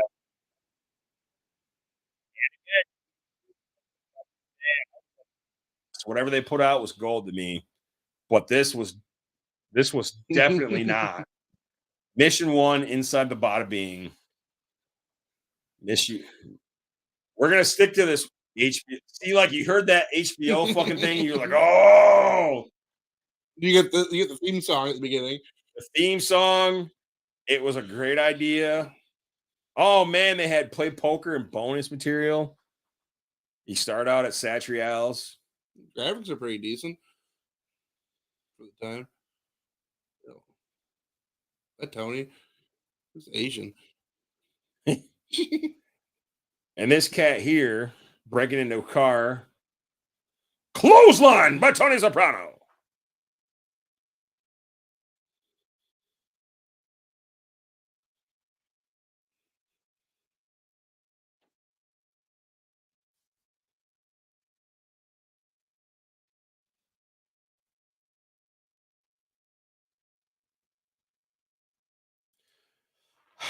I'm gonna go ahead and let anybody that's interested listen to the rest of it. I don't know the fucking ins and outs with goddamn copyrights and all that bullshit with YouTube. Yeah. But yeah, dude, if I'm telling you it's Sopranos, which is my favorite show of all time, and it was garbage, the game was fucking garbage. You had a Mafia game on your list? Yeah, it just popped in my head as soon as you said that. It was one of those fucking Facebook games. Mafia Wars? Yeah, that game was fucking garbage. I was like, sweet, there's a Mafia related game. You go on there, And to do your mission, you go push it. You're gonna go on the mission, and then a little bit later, it comes back. Oh, you collected this much money, and you off this guy, or say what you did. You never actually go do anything. You just play. You just It push. was like a text-based type of game. It was stupid. Oh man, that was one of the first games I ever played with Facebook. I was like, oh fuck, Mafia Wars, and those are the ones where you get those goddamn invites every 5 minutes. Your shit would be blowing up. It was very short-lived. I cut that cold turkey. I think I ended up on the Walking Dead game, which is kind of cool because like you would end up, you could like if anybody else added you, like your friends on Facebook were playing it, you could appear as a zombie and I'd like double tap you, or you could like you would have provisions that I could get or steal from you or whatever like that. It made it seem like it was kind of interactive, but I get what you're saying. Yeah. Mafia Wars was something it was like your phone turns on early in the morning and you just click your money, send invites, go and do this, get your XP or whatever. You didn't have to do any thinking, basically. Yeah. So I get you on that.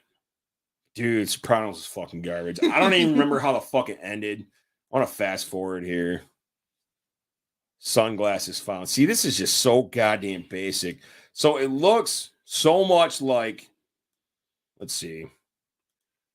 It looks so much like Grand Theft Auto. Yeah. Where are all the fucking people? You didn't put no fucking people in it.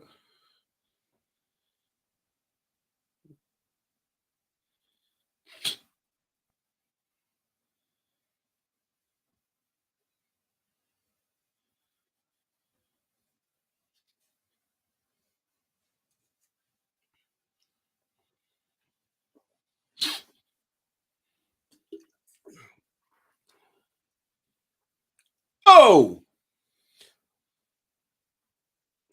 All right, so I guess you could go tough or smooth or neutral. Maybe that played a role. You can go in the bada bing. At the end of every chapter, it tells you like your stats. Mm-hmm. Oh no! You look rough, dude.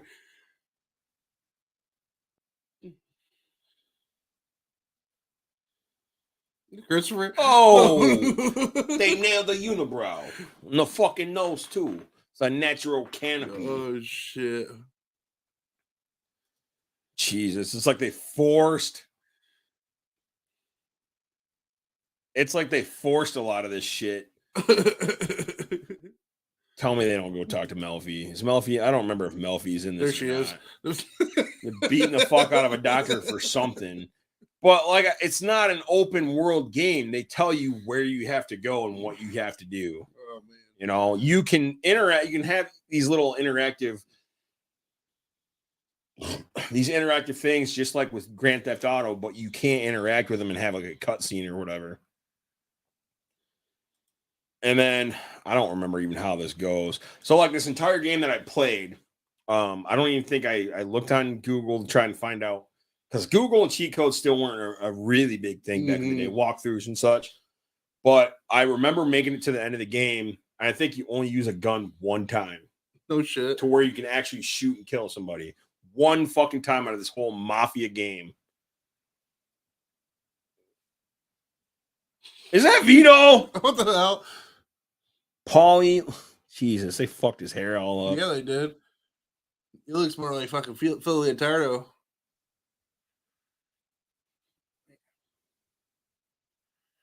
He looks like a Marvel bad guy. Oh! And then I don't remember how it ends. All I know is when it ended, I was like, God damn it, are you fucking serious? That's like 8 hours of my life that I'm never fucking getting back. So you played all the way through it? Yeah. It's The Sopranos. How can you not want to play all the way through that fucking game? Oh, shit. Jesus fucking Christ, man. Like, I just don't know. I don't know what I'm going to do. I'm very disappointed. You'd think that that's such a hot commodity. Yeah, they could have made some badass shit out of that. All right, so take Star Wars, for example. We've already mentioned some bad Star Wars games. Oh, yeah. Ninja Turtles is my shit. So have they made a bad Ninja Turtle game? I didn't like Tournament Fighters. Mm-hmm. I can't think that far into it. The arcade game was the shit. Cowabunga Collection was the shit. I didn't play a whole lot with the Game Boy games, but for the most part, most of the Ninja Turtles games got a pass. How the fuck do you fuck up the Sopranos that bad? They Like, made a really good Godfather game. I've never played the Godfather game. That was really good. They just released a remastered version of it, I think. I do have the Mafia collection. That's a good game. I haven't had a chance to sit and see because I want to play The Last of Us. I want to finish God of War. I have this downloaded on the fucking PlayStation, so I'm gonna get to it eventually. Mafia is pretty much like GTA back, but like straight Mafia, yeah. So that's what I'm excited to play. Cool ass old cars. Jesus, man. So, do any other games like jump out at you as far as like garbage games that like just I wasted time playing this fucking game? There are a few, but I can't top of my head. Probably just want to shove them out of my memory. So what? You're an Xbox guy now. So is there anything that you played on the new Xbox that's been kind of shitty, or are you pretty straight on all that? I'm pretty straight on it because like I just play for like leisure now. I'm not like a big gamer or anything. I will go back to Xbox 360. So like, I think it was the game that sold me on Xbox 360 was Dead Rising. Oh, okay. And for the most part, I enjoyed the game, but like the save system was really bad. Some of the mechanics were really bad. I mean, I don't hate on it because of that, but like those are some of the little nitpicks that I look for in a game, whether or not it gets a pass or not. Man, I know I like was Dying Light. You didn't like Dying Light? That's the one that was like Far Cry, right? Now let me ask you this: you could parkour. That's the you can do that. Yeah, I didn't like that game. So let me ask you this: was it because of the jump button? Yeah, it was, that really fucked you up. If I have to fight with the mechanics, I don't want to play it. Right. No, I totally fucking get that. It was really hard to get used to because like there's no other game that I've ever played where you have to rely on that shoulder button that much. Yeah. And that's all you're doing is jumping from building to building. That should have been like an A button or something. I don't know. I would love to sit down with like the manufacturers or the creators of that game and be like, what were you thinking, motherfuckers? Why? Like, I don't understand. It's the only game that I've ever had to rely on the shoulder button that much. That it just felt repetitive as fuck. You get that way with a lot of games. So like, I could say the same thing about Far Cry. Oh, Far Cry definitely gets repetitive after a while. So I think there's probably been like 5 Far Cry games since I started playing. So Far Cry 3, 4, 5, 6, Primal, and I want to think there was one in between there as well. But yeah, it's just like you throw a different fucking skin on top of it. It's the same shit. The same enemies, the same concept, everything. 6, I didn't enjoy as nearly as much. I felt it was really short.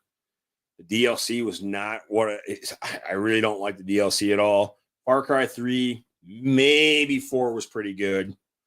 But yeah, I hate those fucking types of games. Oh yeah.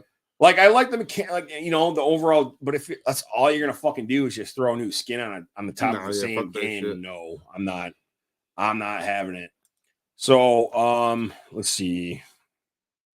I'm gonna go through because I think I've given Astronomicon enough press, and those motherfuckers aren't paying me. So Motor City, Christopher Lloyd's coming. ComicCon.com. We're going to go there, and then we're going to go check out C2E2. I mean, I'm going to mention them again. I'm going to go over the guest list with Astronomicon again, just because I can. They know I love those motherfuckers. Let's see. So we're going to start off with let's see, Motor City Comic Con, and we're going to get celebrity guests. Go to the comic guests if they have any listed. So as of now, Motor City Comic Con in Novi, Michigan's got Christopher Lloyd, Doc Brown. If you haven't met him, make your way out there. Dude, I'm telling you. He's like, May, right? He's like, yeah. Okay, yeah, I can probably make that one. He's like 85 years old. If you don't, he's like legit the age of Doc Brown now. So if you don't make it out there, you're going to fucking regret it if you don't. I'll meet Mr. Feeney. Steve Amell, the fucking Arrow. Now he did, there's a show on Stars called, God damn it. I didn't do my homework because I was not prepared for this. Jesus Christ. Steve Amell Heels. It's a wrestling. It's like a pro wrestling okay. show. He was also Casey Jones in that goddamn garbage ass Michael Bay fucking Ninja Turtles movie. He's gonna fucking be there. Mr. fucking Fiend. I know, you gotta meet him. Now, I'm a pretty well versed nerd, but I want to make sure. Yes, he was also the voice of Kit from fucking Knight Rider. All right, yeah. He's gonna fucking be there. That's the only other thing I know him He's for. Did old he? as shit too. Wait a minute, was he the guy? Was he Charlie from Charlie's Angels too? I believe so. But it doesn't list that on here. That's what bugs me. So his wife's also gonna. You know who his wife is? Tell me you know who that bitch is. I'm gonna pull up her picture again. What about that? Oh, okay. You don't know. I do know she. I can't. You recognize her, but recognize you don't know. her, yeah. Okay, so I'm gonna tell you this. She played Tim Allen, Tim Toolman Taylor's mom in Home Improvement. She was in Better Call Saul. Okay, I've never seen that. Oh, you're an asshole then. Okay. But the earliest memory I have of this chick, Bonnie Bartlett Daniels, she played the mother. She played Marianne Benedict in Twins. Oh, okay. Danny DeVito and Arnold Schwarzenegger. All right. That was the earliest memory I have of her. Mick Foley. Yeah, Mick Foley's going to be there. Oh, the alphabetical order, man. Chill out. I'm sorry, I got excited. Chill out. You got excited for Mick Foley, but you didn't notice that Debbie Dunning was going to be there? No. That's fucking everybody's favorite Tool girl, Heidi from Tool. Oh, shit. Holy shit, man. She wants $50 for an autograph and $70 for a fucking Is that a photo recent op. picture of her? Yeah. She doesn't really age. Yeah. Not- It's like a lot of plastic, a lot of Yeah. Bondo. Whatever you put on cars. Ashley Eccleston. I don't know who the fuck that is. Clone Oh, Wars? that's Ahsoka. Okay, Ahsoka. Well, you're not fucking who's the bitch from I don't mean bitch. I mean, the chick. I'm sorry. I'm one of the 12 steps. Rosario Dawson. Oh, okay. I'd fucking line up for Rosario Dawson. I ain't paying $120 for a fucking photo op for a bitch that played a fucking How much is cartoon she? character. Are you serious? She wants 120. And she wants $125 for an autograph. It's a cartoon. See, I was hyped up for it, and then I seen the price. You're not Mark Hamill. Eat a dick. Most definitely not. Well, okay, let's be fair. Let's see what else she's been in. She's married to a former Major League Baseball player. Well, I don't give a fuck. Their love of pizza very seriously. Bitch, please. You look like a vegan that eats goddamn cauliflower pizza. Get the fuck off my lawn. $100 fucking for a selfie? No, who does she think she is? Mark Hamill only charges $250. Dude, of all the people that I've ever met at Comic-Con, I've never paid. That's Stan Lee money. And I got a pro photo op for $100. That's William Shatner prices. Ashley Eccleston, in the nicest way possible. And anybody that's a fan of Ashley Eccleston, fuck you. Jesus Christ. I like now let's go. Let's go for some real talent. Mick Foley. Mick Foley. And he's only $60. $60, $50 for a selfie, $50 for an autograph. If you want a combo, one of the two, $80. Still less than a selfie with some chick that played a cartoon voice. Right, fucking yeah. Nobody even really knows who you are as a person. You know your character honestly, more than they know you. Just like in protest, I would go to Motor City Comic Con to meet Mick Foley, pay that price, and flip that bitch off. Who the fuck? All right, for shits and giggles. Steve Amell, he's a pretty big shit. He played Arrow. $60. Are you serious? Dude. Jesus Autographs Christ. are $60. Photo ops are $80. Selfies $60. Now who sets these prices? Yeah, it's usually the agents. Okay, so she's probably an asshole agent. But the thing is, see, I could name all these motherfuckers and tell you at least 3 things that they've been in. Yeah. I've never heard of Ashley Eccleston. I knew who she was. I'm a Star Wars fan. Eckstein. Because I'm a Star Wars fan, but like you Jesus fucking Christ. Jew. Is that Jew? Eckstein? Yeah, that's Jew. You're a fucking Jew. No. I know Brady and Big Lovin' and Big Lovin's Brady, and I know Dragon Buddy and Don Juan Delanucci, the escape pod are like big dogs. They're like, you can't say that anymore. Oh, fuck you. shit. This is the fucking podcast to pay, and I say what the fuck I want. Jonathan Frakes. What was his name? Riker? Yeah. Okay. I knew that, and I'm not a fucking Trekkie. All Well, right. people are going to pay more for him. 70. Still under that Yeah. bitch. 60. The only reason you would pay over $100 is if you want to get a picture with Brent Spiner, who played Mr. Data. Yeah. That's the only reason. Oh, what a fucking cunt. Sean Gunn, who was in Guardians of the Galaxy. Yep. That's the only thing I know him from. Lori Holden, she still looks like a cunt. From Walking Dead. She was also in Silent Hill. She's probably a really nice person, though. She probably is. She looks like a cunt. And She's got that resting bitch face. That's my spidey sense is always usually pretty on point. Oh, yeah. Yeah, usually. Richard Karn, he is probably a fucking dickhead. Probably. He looks like a pervert. He might be carrying a flask. I don't think so, Tim. You know, I can see that. I can see like, oh man, that's some whiskey. Like the fucking oh, dickhead. I don't think so, Tim. Oh. I don't think so, Tim. Oh no! I can see him being like that Santa Claus America. Oh no! I gotta stop this for a second. Masked selfie. What? Masked selfie. No. Look, Yeah, fuck motherfucker. You're okay. I would accept like a masked selfie with Wilson. it. Oh my god. Because that's his gimmick. Yeah. That's his gimmick. Pro photo op. Okay, autograph 60. Yeah, I ain't doing that. No, fuck you. Okay, so check this out. Matt Lanter. I don't know who the fuck that is. Let's check it out. He's still Oh, okay. Yeah. okay. He's from Clone Wars. Who's that? That's Darth Vader. I think he's like Anakin. Anakin Skywalker. Yeah. You're right. Okay, Star Wars Rebels. He's only Forces $80. of Destiny. Okay. $60. So I don't know what the fuck kind of goddamn, what do you call it? Yo play. What's the fucking the female fucking yogurt that regulates your digestive Oh, system? fucking what's her name's always on it? Fucking Laurie Strode. yeah. Shit. Activia. Activia. I don't know what kind of fucking Activia this bitch thinks she's eating, but I ain't paying a goddamn dime for her. I'm not paying That's that. just straight greed. I'm That's not. what the voice actor for Mario wants. Yuri Lowenthal. I've never heard of this motherfucker who that either. is. This looks like Castlevania. Prominent roles include Sasuke, Uchiha, and Naruto. I don't know what the fuck that is. All right, dude, you played a lot of fucking cool shit in goddamn anime. $60. There's anime. That's anime fine. people out there. See, a lot of these people are like, nobody's gonna pay that fucking money. All right, so let's see. I'm gonna skip this guy real quick. Tara Platt, never heard of her. Again, she's an anime Mhm. excuse me, Naruto, Rave Master, Oh, okay. Persona 3. Okay, cool. $40, Whatever. $60. I'm gonna finish the whole thing and then I'm gonna go back to that guy. David Ramsey, he was in Dexter. He was in Arrow. What else did he play in? There was something else he played in. But even him, Mhm. $50, $50, $70. That's pretty typical for nowadays market.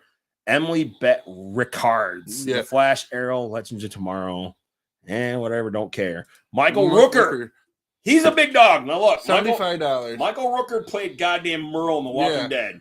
Okay, Inyandu. the first goddamn time I ever went to Motor City Nightmares, the horror Mhm. con, I went to go meet him, and he looked like a fucking dickhead. But he was the nicest I heard he's the nicest fucking motherfucker. nicest fucking guy I ever met, man. That was the first autograph I ever got. My cunt sister, cunt sister. It was funny too because like he had this line in Walking Dead. The cop, her name Lori Holden. Her name was Andrea. My cunt sister's name's Andrea as well. Oh no! I thought he was gonna go like,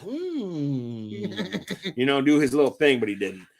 He was really nice, and the line moved really quickly. Oh, yeah. I was shocked, man. I think I paid like $40 for him, and that was like at the height. Like he was like really to meet fucking him. popular. He's a really cool cat. He was also in not Clerks, Mallrats. Oh, okay. Kevin Smith, Was he the dude? Stage manager?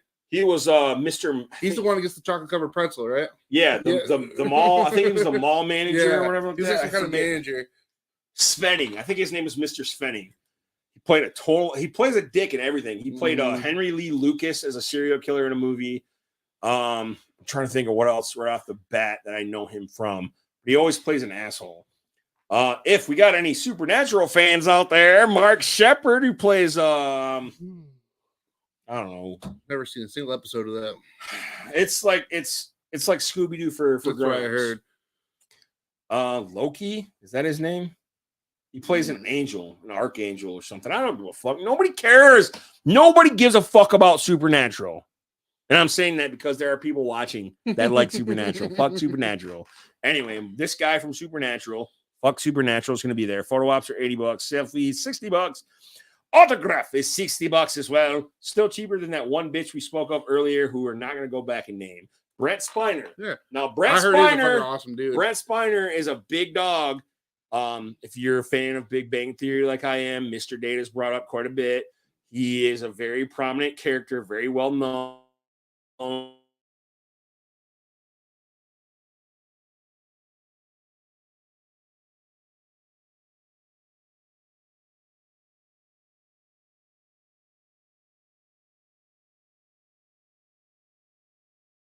I was trying to be slick and I closed the fucking laptop thing and the goddamn, oh shit.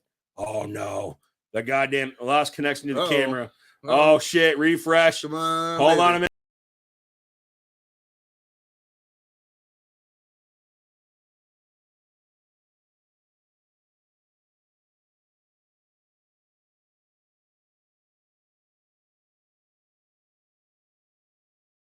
I just stream. We're still here. We're still I think here. you struck a nerve. I think I did struck a nerve too. Fuck Supernatural. Fuck Charlie Hunnam. Fuck Sons of Anarchy. Fuck Tweety Bird. Fuck Jerry Lewis. My show. Nobody gives a fuck. And nobody gives a fuck about you. Nobody's going to see your comment because I don't have to add it to my stream. Eat a dick. Anyway, we're going back to the guest list for Motor City Comic Con to make fun of some of these motherfuckers that are not going to be at Astronomicon. So Brent Spiner, Mr. Data from Star Trek. He was also in there's a Walter Matthau, Jack Lemmon movie. It was where they go on a ship. I'm going to look that up. Give me un momento, por favor. IMDb. Brent Spiner. I forget what the fucking name of it was. Because when I found out who he was, I fucking flipped out. He was also the scientist, Dr. Such and Such from Independence Day. He was the guy that, oh man, you're going to find some really cool stuff going on. And he's the guy that got wrapped around the throat with the fucking alien. What do you want us to do? Die. He played, it's 2009, keeps going back. I think it's late 90s that this movie came out. Mad About You, Night Court, that's too far back. It had Gargoyles, Phenomenon, Out to Sea. He played like a, I don't know, his name was Gil Godwin, but I don't know what kind of fucking accent he had. Anyway, he was in that. Independence Day. He only wants motherfucking, where is it? He only wants $70 for a photo op, $60 for an autograph. And then that's it. You know, he's doing a photo op with the other guy from Star Trek. So that's gonna be a good time if you're a Trekkie. I don't know how many Trekkies we still have out there. You know, Star Wars is where it's at, motherfucker. Oh, yeah. The chick played, is this the most recent Doctor Who? No, she was like the second companion. Okay. Well, such and such, Catherine Tate from Doctor Who and The Office. So that's got to be the UK Office. No. Really? That's the American Office? Yeah. Never watched it. Fucking Steve Carell and Rainn Wilson really fucked that up for everybody. I don't care. Catherine Tate. So internationally for diversity of work in television, film, and on the stage, in particular for her own creation, the award-winning Catherine Tate Show. She had a show. I didn't know she had a show either. She just has one of those faces I don't like. Yeah, she looks like 90% of the managers at work. Yeah. So fuck you, Catherine Tate. I don't care how much you want for a fucking photo op. James Arnold Taylor, he also has a Patrick Gibbons type of punchable face. Yeah, he does. Lots of Clone Wars stuff, man. Okay, he played Obi-Wan Kenobi, Plo Koon, Fred Flintstone. No, Johnny Test. That's no. That already pisses me off. He voiced doubles for countless celebrities, included Johnny Depp, Michael J. Fox, Christopher Walken, Justin Timberlake, Christopher Lloyd, and David Spade. So all those motherfuckers are like, man, you made me sound like an asshole in that video game. You fucking douchebag. I've seen videos when he's actually pretty fucking good. Okay, fair. But the thing is, he sometimes doesn't get credit for shit he does. He gives the actors the credit for it. But I throw that same fucking shit to like stunt doubles. Yeah, They don't get fucking credit for, you know, everybody. Fuck you, Tom Cruise. Yeah, that one scene that everybody keeps playing back of you holding on to that fucking airplane, cool. But for the most part, if people in a movie like Brad Pitt or George Clooney crash through a window, it's somebody else. That's not half as crazy as the shit that Jackie Chan or fucking Harrison Ford have done on their own. Fuck Jackie Chan. What's he done recently that was good? Everything he does. Karate Kid. No, okay. Everything he does, indeed, motherfucker. You got me on that one. Yeah, I did. That movie sucked. Yeah, I did. He probably didn't know what he was getting pulled into. It wasn't his fault. It was that Will Smith kid bullshit. Oh, Will Smith, a popular show. Okay, I sign in. Oh, yeah. Give me a check. Yeah, okay. Coat on, coat off. Yeah, we make racist jokes on this fucking show. I don't give a fuck. Cancel me, bitch. I'm gonna take that back to another topic that I had saved. So the whole Roseanne thing, I guess she's getting a show back. I've seen that. I've seen her on like a commercial for something. I think she got the rights to her show back. She should fucking fired everybody. No shit. She fired everybody. Fucking canceled their own show. You motherfuckers didn't have my back. There was that one point where like John Goodman did the save. He was like, oh, you know, she's not a racist. You know, he did it like safe. So I think he'll probably get work again. Yeah. But like the chick that played Becky and then Sarah Gilbert, who's always been outspoken about how she thought about the whole Roseanne thing. She's like, fuck off. You didn't come to my rescue. You told me, you know, I like gave you fuckers work like back in the 80s and the 90s and shit like that. You know, the only thing anybody knows you from and you're going to like talk shit like that. I fucking hate this cancel culture garbage. Yeah, they're too touchy on it. There's some stuff I can see like, if you're out there raping people, then you shouldn't be out fucking making money like that. All right. So this is like a podcast. This is like a pulling our pod kind of topic. But like, where does that line get drawn? You know what I mean? Like, we can go back to all the jokes and shit, like racist jokes. Yeah. I still tell racist jokes every now and again, and they're still fucking funny. Yeah. I don't care. But like, where's that line drawn where you can't say this or you can't say that? You know, where does that line get drawn? To where, okay, we're going to cancel you for saying that. Yeah. You know what I mean? I mean, anybody could get offended by anything nowadays. Definitely. You know, I just read a story, and I don't know how much water it holds, so don't hold me to it, where it's like a myth. I don't know if it's a myth or if it's a rumor, where they have fucking litter boxes in schools. The fuck? For kids who identify as furries. Fuck that shit. Exactly. That's spreading disease right there. Exactly. That's a sanitation. I don't know. I don't know if it's like legit, but I keep hearing rumblings about that shit. I know there's like people out there who do that shit, and there's people out there like to be like walked around on dog leashes and shit, which is weird too. But I can't hang with all. I'm usually to each their own. Yeah. But if you're out there, that can make a motherfucker sick. Man. And I don't want to walk through a hall and see somebody fucking punching a loaf next to a locker. And then who's going to clean the litter box? Yeah, the fucking janitor. They don't get paid enough for that shit. You gotta change the litter. So, I don't know. So, a lot of this fucking shit really irritates me. Like, I was like all pro transgender and shit until we met Ethan. Ethan fucked it up for everybody. Like, it had nothing to do with the transgender thing. No. It was just Ethan as a person that just like, you know what? That soured me on the whole thing. They just wanted attention. So, I'm going to say it like this. So, like, everybody's like, oh, you know, I love black people until you get robbed by one. Then you're like, oh, man, I don't like black people. I'm holding on to my purse. So, it's the same thing to me. It's the same thing with, like, the transgender thing. Like, I'm cool with it. Do what you want. You know, be happy. And then Ethan comes along, and I'm like, man, fuck you guys. You identify as a trash can, so I'm going to treat you like a trash can. Get the fuck out of here. Like, there's all those people that are identifying as handicapped. Oh, that's bullshit right there. Identify as handicapped or identify that one bitch that put bleach in her eyes. Yeah. So she got identified as blind. Fuck that. You know, there's those are the extremists. Yeah. And they're extremists in like every fan base or every group or whatever like that. And I just can't hang. I like being by myself and staying in my house and not intermingling with all y'all motherfuckers because y'all are just too weird for me. Jesus Christ. And we're off on a tangent too. I want to go back to this. Speak all day on this shit. I know. We're going to go back. We're going to go back to the list that because, you know, this bitch, Ashley Eckstein, really pissed me the fuck off. So the guy that played Mario since 1992. So if you've heard Mario's voice since anywhere between 1992 and now, that's Mario. This is Charles Martinet. Okay.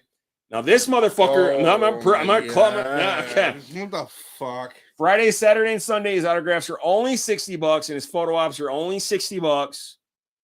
This motherfucker is universally known and world renowned and loved. If you showed a picture to somebody from Japan or Venezuela of Mark, they would be able to tell you who he was. Not this guy. No, but like they'd be able to tell you the character. If Fuck you showed this- somebody, this- not everybody's gonna know who Ahsoka is. This fucking bitch, Ashley Eckstein. I want to find her website and just curse her fucking name. Are you fucking serious? All right, so I'm gonna step back. I'm gonna take a step back. And I love Ahsoka too. I mean, I'm gonna try and explain this. Okay, so I feel like she has this price set high because she doesn't like people and she doesn't want people coming and talking to her. it could be it.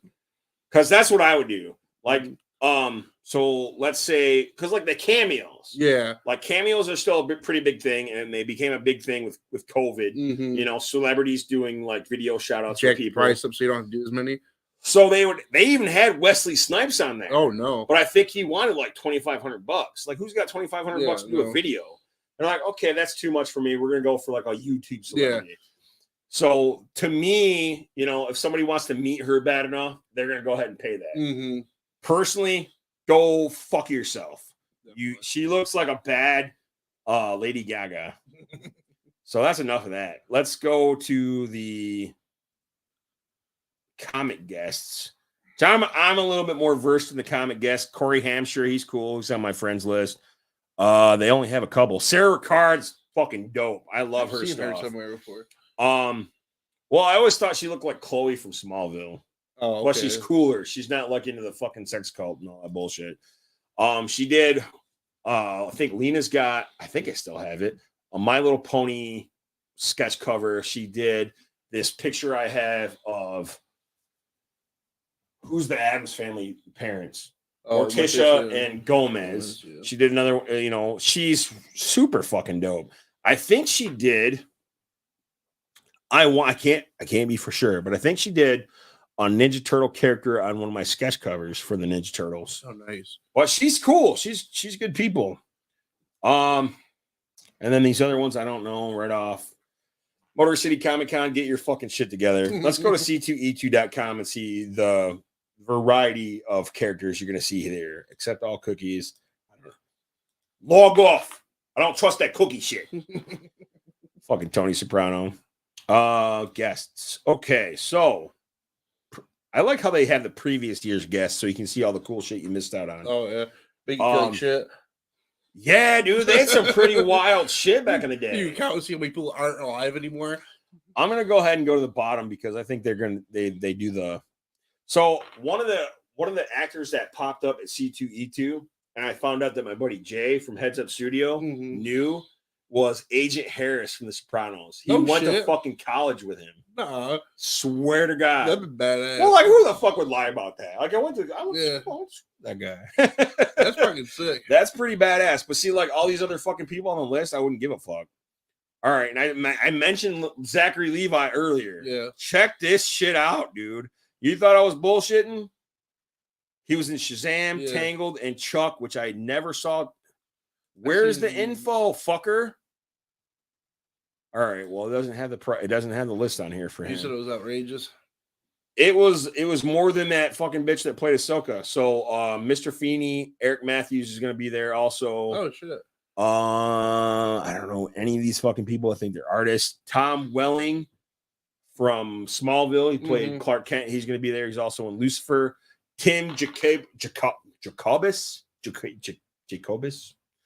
He's the guy that did he did the art for the Goosebumps covers. Oh, okay. And it was cool as shit because like the one and only Goosebumps book that I read, I had, and that was the cover that I got. Which one was it? It was Welcome to Dead House. Oh, nice. And he was cool as shit. He was at one of the earlier Astronomicons. And then he was at Monroe Pop Fest later. I wonder if he did the artwork for the Scarecrow from Goosebumps also. I used to have a puzzle Back when I was a kid, I used to have a puzzle with the scarecrow from Goosebumps on it. That was my shit. He was a cool cat. Let's see, Scotty Young. He was a really good artist. He did a lot of cool shit with like Little Deadpool. Oh, Kid Pool. Yeah, Scott Snyder. I don't know what he did right off. I'm not a big comic head like that. Sam Witwer. Okay. So I know him from Days Gone, the video game on PlayStation. I know him from season 1 of Dexter. I know him from Being Human on Sci-Fi Network. Okay. He played, I think he played Darth Maul in the Clone Wars. Oh, okay. Voice actor for him. Yeah. Let's see how much he's charging. Okay. Let's see if it pulls up. See, I don't understand. Like before it did, but now I don't know. I'll see if I can track this shit down. I'm curious how much he's charging. I'd pay more for him than her. I honestly want to say it's average, probably like $50 or $60. Okay. And he was really cool because like back in the day when Motor City Nightmare or Motor City Comic Con was still like lagging, people weren't going to Comic Con as much or that particular show as much. He sat and talked to me for like a half an hour, 45 minutes. Oh, no shit. You know, and at that point, I only knew him from fucking Dexter. Yeah. You know, so one goddamn thing. Oh, he was also the apprentice in Force Unleashed. Yeah. Yeah, I forgot about that. Ryder Strong. I've always wanted to punch that guy in the fucking face. He played Corey Matthews. Not Corey Matthews. Who was Sean Hunter. Oh, yeah. Okay. And funny. Boy Meets World. I got a funny story about that. Boy Meets World. My brother and I used to remember the old Nerf guns with the fucking sticky on it. Yeah. Every time Eric got on the TV, we would wait for Eric to get on there and fucking pop his ass. See how many times we could fucking hit him. So it'd be like fucking Nerf darts all over the fucking screen from where we tried hitting them. You know what's really bad? I never played games like that with my sister. That was my brother. Well, I'm just saying, like, I didn't have a sibling that I could play that game with. Otis Frampton. Oh, I know his name. I know I have some of his artwork, but I can't think of it right now. I know I have some of his shit. And it's cool, man. See, a lot of people, yeah. I have like a sketch page or something of his. Is that like Return to Oz or something? I don't know. I guess, yeah. Okay. But I'm trying to think specifically of what he sketched for me. He does a lot of, everybody does Star Wars shit because like whatever draw attention to your table and stuff. Oh yeah. But a lot of the artists are really super cool, and I really like spending money and paying attention to the artists rather than the celebrities. Mm-hmm. Here we go. This is my dude right here, Michael motherfucking Rosenbaum. He played Lex Luthor in Smallville, and he's one of the inspirations I have for doing podcasting. I'm gonna get this motherfucker. I'm gonna pay the money. I'm gonna get this motherfucker on our podcast. That'd be fucking sick. Just to ask questions. He's really fucking cool. I think he was one of the dudes that was influential to me actually going and talking to a therapist. Set up mental health. Let's see. Mark Shepard, that asshole from fucking Supernatural, because nobody gives a fuck about Supernatural. Fuck y'all, Supernatural fans, you fucking queers. Sorry, outspoken. Queer as in strange, not as in homosexual. Shout out all the homosexuals out there. Appreciate you. Love yous. This is an odd looking lady. Lady. Mally Flanagan. She's very popular. I've seen her in Shameless. Oh, she was like one of Fiona's like higher ups on Shameless. But she plays like a voice on Naruto. How do you say that? Naruto? Mm-hmm. Okay, sorry. I don't know. I'm not really big in it. My boys watch the shit. God, how do you stand it? They probably have a TV in their room though, don't they? They do, but they barely watch good shit. One. Good shit. Well, good shit. At least you don't have. Oh no. Kristen Krug. All right, so if you're not a Smallville fan, and she played Lana Lang, yeah, the love interest of Clark Kent at this particular point in time. Scotty doesn't know that Fiona and me did it in the church every Sunday. She's going to be there at C2E2. This big motherfucker, your doppelganger, the dude from goddamn Game of Thrones is going to be there. Oh, fucking Kristen Nairn. He was He's a DJ too. Oh no, that's not Holdor. Holdor. Hold the door, hold the door, hold the door. This guy, I recognize him, but I don't. He looks like a pervert too. We'll skip over him. Kevin Eastman. If you haven't met Kevin Eastman by now, fuck you. Come on. I don't give a fuck. If you haven't met Kevin Eastman by now, fuck you. Because like I stood in line the first time I met him, 4 hours. He seems a little douchey. No, he's always been nice to me. Like he's always been. The videos I've seen, he seems like comes off a little douchey sometimes. I don't know. To me, he's always been really nice. But like I said, that's one of those things. Like I have a spidey sense about people. Yeah. Where if I look at somebody and they're like wearing goddamn sunglasses, I won't go see them unless they're Lori Petty. Lori Petty was fucking amazing. She's the chick that played Lolly in Orange Is the New Black. Oh, She played Kit in Leave Their Own. She's been in Tank Girl. She signed my Tank Girl comic. Oh no shit. Nobody else has that shit. That's fucking dope. A lot of these are writers or artists. One of the Black Power Ranger, which this was back in the day. So like the original Power Ranger lineup when the Asian chick was yellow, and the Black Power Ranger was black. Then they switched, they flopped it. Yeah. So the Black Power Ranger was Asian and the yellow Power Ranger was black. Yeah. They did that for the movie. We noticed, motherfucker, that we're not dumb. We're not all fucking idiots. These are all artists or writers of some sort. I don't know any of these motherfuckers. Sorry. Jeffrey Brown, Jeffrey Smith. Okay, James Marsters. That's somebody that I actually like to meet. Like I've never watched Buffy. I don't remember him in Smallville. I never watched Angel, Dragon Ball, Super. But or maybe that's not him. I heard he really loves interacting with his fans. He gives them a great experience. This guy right here. Now you might know him, George Buzza or Buzza. Okay. He played, I think, Wolverine in the cartoon series of the X-Men. Oh, okay. But I'm an 80s kid. Probably got that voice. I'm an 80s kid. I grew up with Meatballs. And he played Gene, Mean Gene, in fucking Meatballs. Terrified the fucking hell out of me as a kid. Oh, Erica Durance that played Lois Lane from Smallville is going to be there. Jesus. This is C2E2? Yeah. March 31st, April 2nd. Sorry, Astronomicon. This is the shit that we're missing out on. DJ Qualls. He was the guy from Road Trip. Oh, okay. He was also in Breaking Bad. I think he was in Better Call Saul. He played an FBI agent. He was in Supernatural. That's like a fucking Supernatural fest. He always plays like a little mousy dude, kind of, right? Yeah. Yeah. I'd still kind of like to meet him. He seems like a cool cat. David Boreanaz. He looks like a total fucking dickhead, but just like the joke they made in Family Guy. Is that David Boreanaz? No, that's Aurora Borealis. Let's see. Rufio. Oh shit! Might make a trip to meet him. Dante Basco. He's gonna be in the house. I just started watching on HBO Max Entourage, and he played Fujiyama. He made like custom shoes and shit. You know, that cat right there, he's always gonna be fucking Rufio, man. Oh yeah. Oh man, one of every guy's crushes back in the day. Panga. To fucking Panga. Now, was she hotter as like this is weird. This is really weird saying it. Like, was she hotter and more mysterious, like as a younger Topanga, or like because she wasn't as bad, she wasn't as much as a hippie, like in the older years, you know what I mean?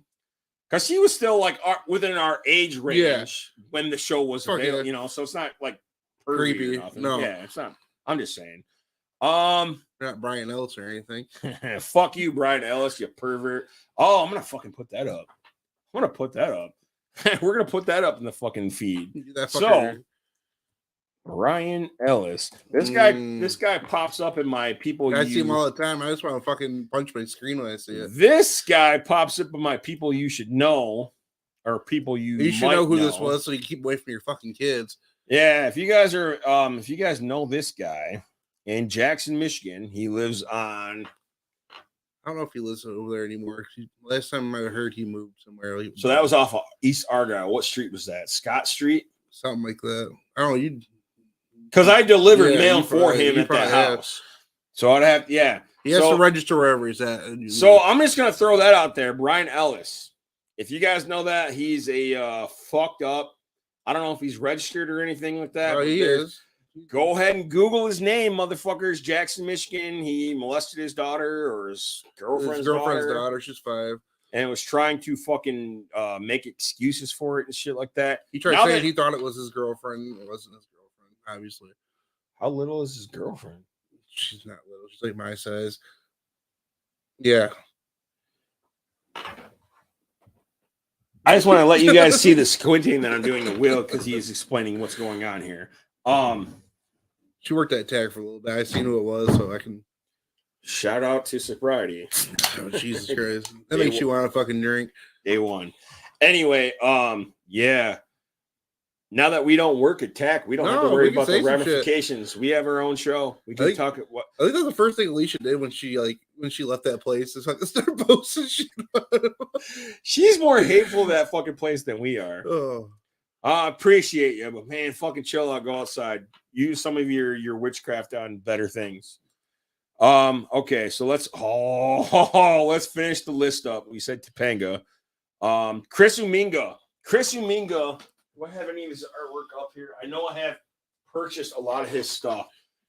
He does a lot of creepy stuff. I know I have Edward Scissor. I have a Beetlejuice of him. I think I have a Jason Voorhees from him. Oh, nice. He's a cool cat. I think there was a point where I met him and there was something John Cena popped up because John Cena does so much for the kids and like the Make-A-Wish Foundation and shit like that. He was like, fuck them kids. Them kids are selfish. So he's a cool cat. Chris Uminga. Find him on Facebook. He does all kinds of stuff like Batman's Mystery Case Book, Disney, DC, Artist Alley statuses, statues, whatever. Christian Cage of AEW and WWE fame. I'd like to meet that guy. He's cool as shit. Charisma Carter. She was in Buffy the Vampire Slayer, and she's familiar, but I don't know her. She does look familiar. I don't know her from anything. All right, so now I'm gonna hit the IMDb. Fuck it. I appreciate you guys listening and sticking with us, even though we're done with the list. The list. We still have much more to do. Oh yeah, Charisma Carter. Is that her name? I believe so. This seems like a name she made up herself. Angel Carter. That's not it. Charisma. That's not it. Yeah, I spelled it wrong. Sorry. C2E2 guests. Charisma. Who names? That's a stripper. She named name. herself. Yeah, that's a stripper name. She probably used to be a stripper or something. Legally changed her name to that. Okay, so here's something else I want to do because I want to try and bring more eyes to the Patreon show. Okay. I really want to get a solid day that we're both available. So is there like one solid day that Wednesdays we can do? work the best Okay, for let's me. do Wednesday because I'm off this Wednesday. Okay. We can find a topic, fuck around. Because I want to bring some more attention and try and get some more fucking people to be patrons. Oh yeah. Shout out to Brian Ritson. Shout out to Queef Hurley. Shout out to Kevin Big K Shitty. Oh yeah. For throwing up. Okay. Everybody was on Sons of Anarchy. Everybody was on Supernatural. That's not a big thing. What do I know her from? Everybody was on CSI. Let's see. That's not a real credit. I don't consider Sons of Anarchy, Supernatural, or CSI real credits. What do I know her from?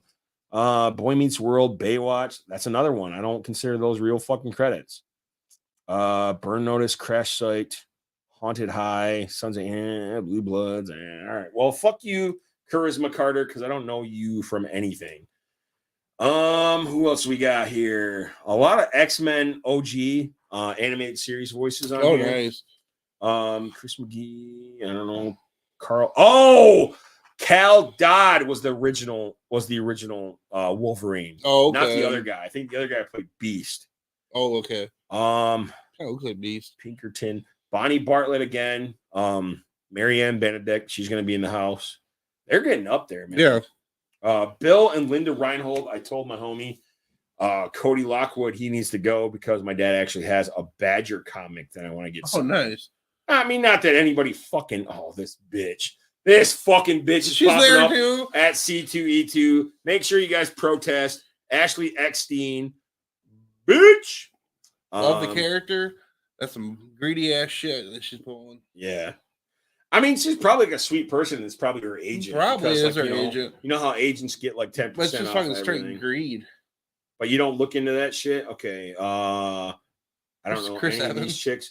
Dude, okay, so Chris Evans. If you don't know, you've been living under a rock, but I'm sure Yeah. everybody out there watching knows. Chris Evans is from the Avengers, Captain America, Knives Out. He Another played teen movie. not another teen movie. He plays Captain America. And this really bothers me because, like, I looked specifically for these prices. I know Chris Evans is up there. He's a guest of honor, so he's up there. Who's this Tenoch Huerta? The bad guy from her Black Panther, Topanga Forever. Oh, okay. Kind of forever. Topanga Forever. I was hoping you were gonna catch that. All right, so I'm not gonna press for people to check out C2E2. It's just happening. I'm curious how much he's charging now compared to her. I swear to God, like I go to this fucking website on anything else. If it's the same price, I'm gonna fucking laugh my ass off. Chris Evans and not Chris McCarter. Who's this other bitch? Christina Epstein. Epstein. Jeffrey Epstein did not kill himself, but this Ashley Epstein bitch did probably. She wants too much fucking money. Okay, so we're gonna go to. All right, there we go. Chris Evans. I swear to God, it fucking gave the prices the other day, and it doesn't. So, that's weird. No, I mean, like literally the other day because I looked because I was curious what everybody's charging. See, all of us nerds are pretty poor because we're spending our money on other shit. We need to know our prices so we can plan shit out. Just FYI. Yeah, that's another thing. If you're planning on going to Astronomicon this weekend, they are employing that you guys get your cash because very few people take credit cards anymore for payment. Everybody wants that quick shit. That was the number one great advice you gave me when I went to Motor City last year. Is get your cash before you go there because they have ATM machines, but they're either empty or they charge up the ass. Or there's a great big line. Yeah, they empty pretty fucking quick. So that's definitely something you gotta look into.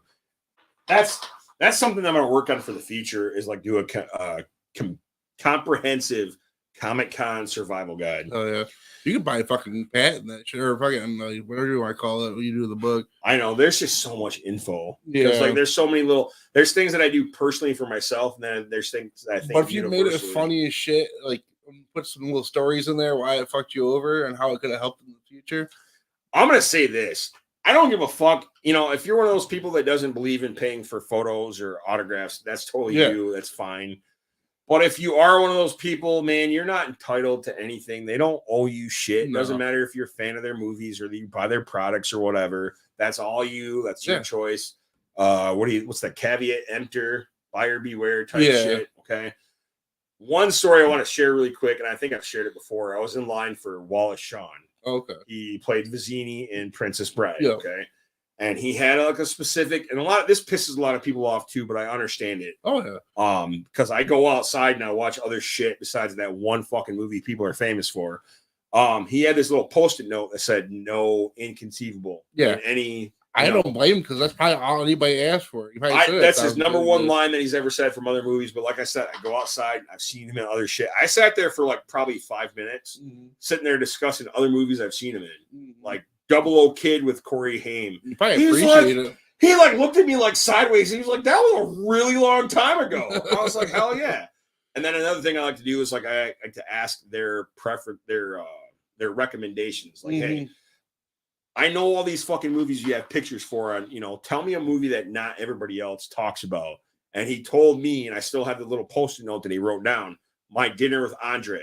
Oh, okay. And at first I thought it had something to do with Andre the Giant. I was like, I'm sold. He's like, it's really boring. It's, it came out in like 81, I think. But if you can get through it, I can see him saying that too.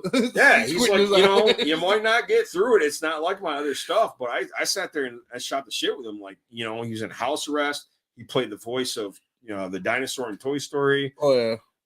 I didn't even mention Princess Bride. Like, I got a picture, and he signed it, nice to meet you, blah, blah, blah. But I didn't say, goddamn thing about Princess Bride. That's why That's what I like doing when I go to Comic Cons. I ask people about like other shit. Like, And let them know that you appreciate the other shit they have done besides the most famous thing that they're yeah, you know. So I met Jeff Anderson at Astronomicon 3. Yeah. Okay, and I was like, "Oh, you're a director, or you're a writer or whatever like that. Tell me some other stuff that you've been doing." He's like, "Oh man, you know," he was like all trying to be all nonchalant, not tell me anything, so I didn't walk away with any answers.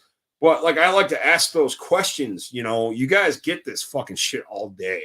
You know, I want to try and break the monotony.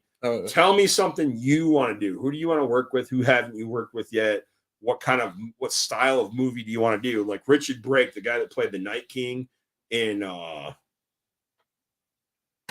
what's the HBO Game of Thrones? Yeah. And he played all the crazy shit like the Rob Zombie movies. I think he was in that movie Barbarian. You know, it was a stupid question for this particular guy, but I was like, what kind of movie would you like to do that you haven't done yet? And like his agent or his girlfriend or whoever the fuck it was like, rom-com. I don't see you as a rom-com. You look like a fucking pervert. You look like an asshole in everything you're in. He was in Hannibal Rising. Oh, okay. The one where they showed the Germans eating Hannibal's sister. Okay, yeah. Whatever movie that was. I think that was just Hannibal. That was fucked up. Yeah. That was really fucked up. But they picked a really good guy for that because he's something else. Or was that Red Dragon? It wasn't Hannibal. Hannibal was the one that had They had Sir Anthony Hopkins in it. Red Dragon. Oh, fuck. God damn it, Will. You're gonna make me look it up again. Oh, that's bothering me. It's fine. Yeah, it's fine. I've seen them. I've seen them all. It just bothers the shit out of me. Which I can't remember which one it was. That means that we're nerds and we care about what we're talking about. Let's see. Hannibal Rising. Oh, okay. That's what it was. So Hannibal right. Rising. 2 hours and 1 minute. We don't see a whole lot of movies like that anymore. No. But you know what? I appreciate the ever-living shit out of Hannibal as a character. You know, it's fucked up because like he's a serial killer. He's a bad guy. You understand why he is the way he is, though, and you almost feel bad for him. Like, okay, that makes sense. It sounds like shit.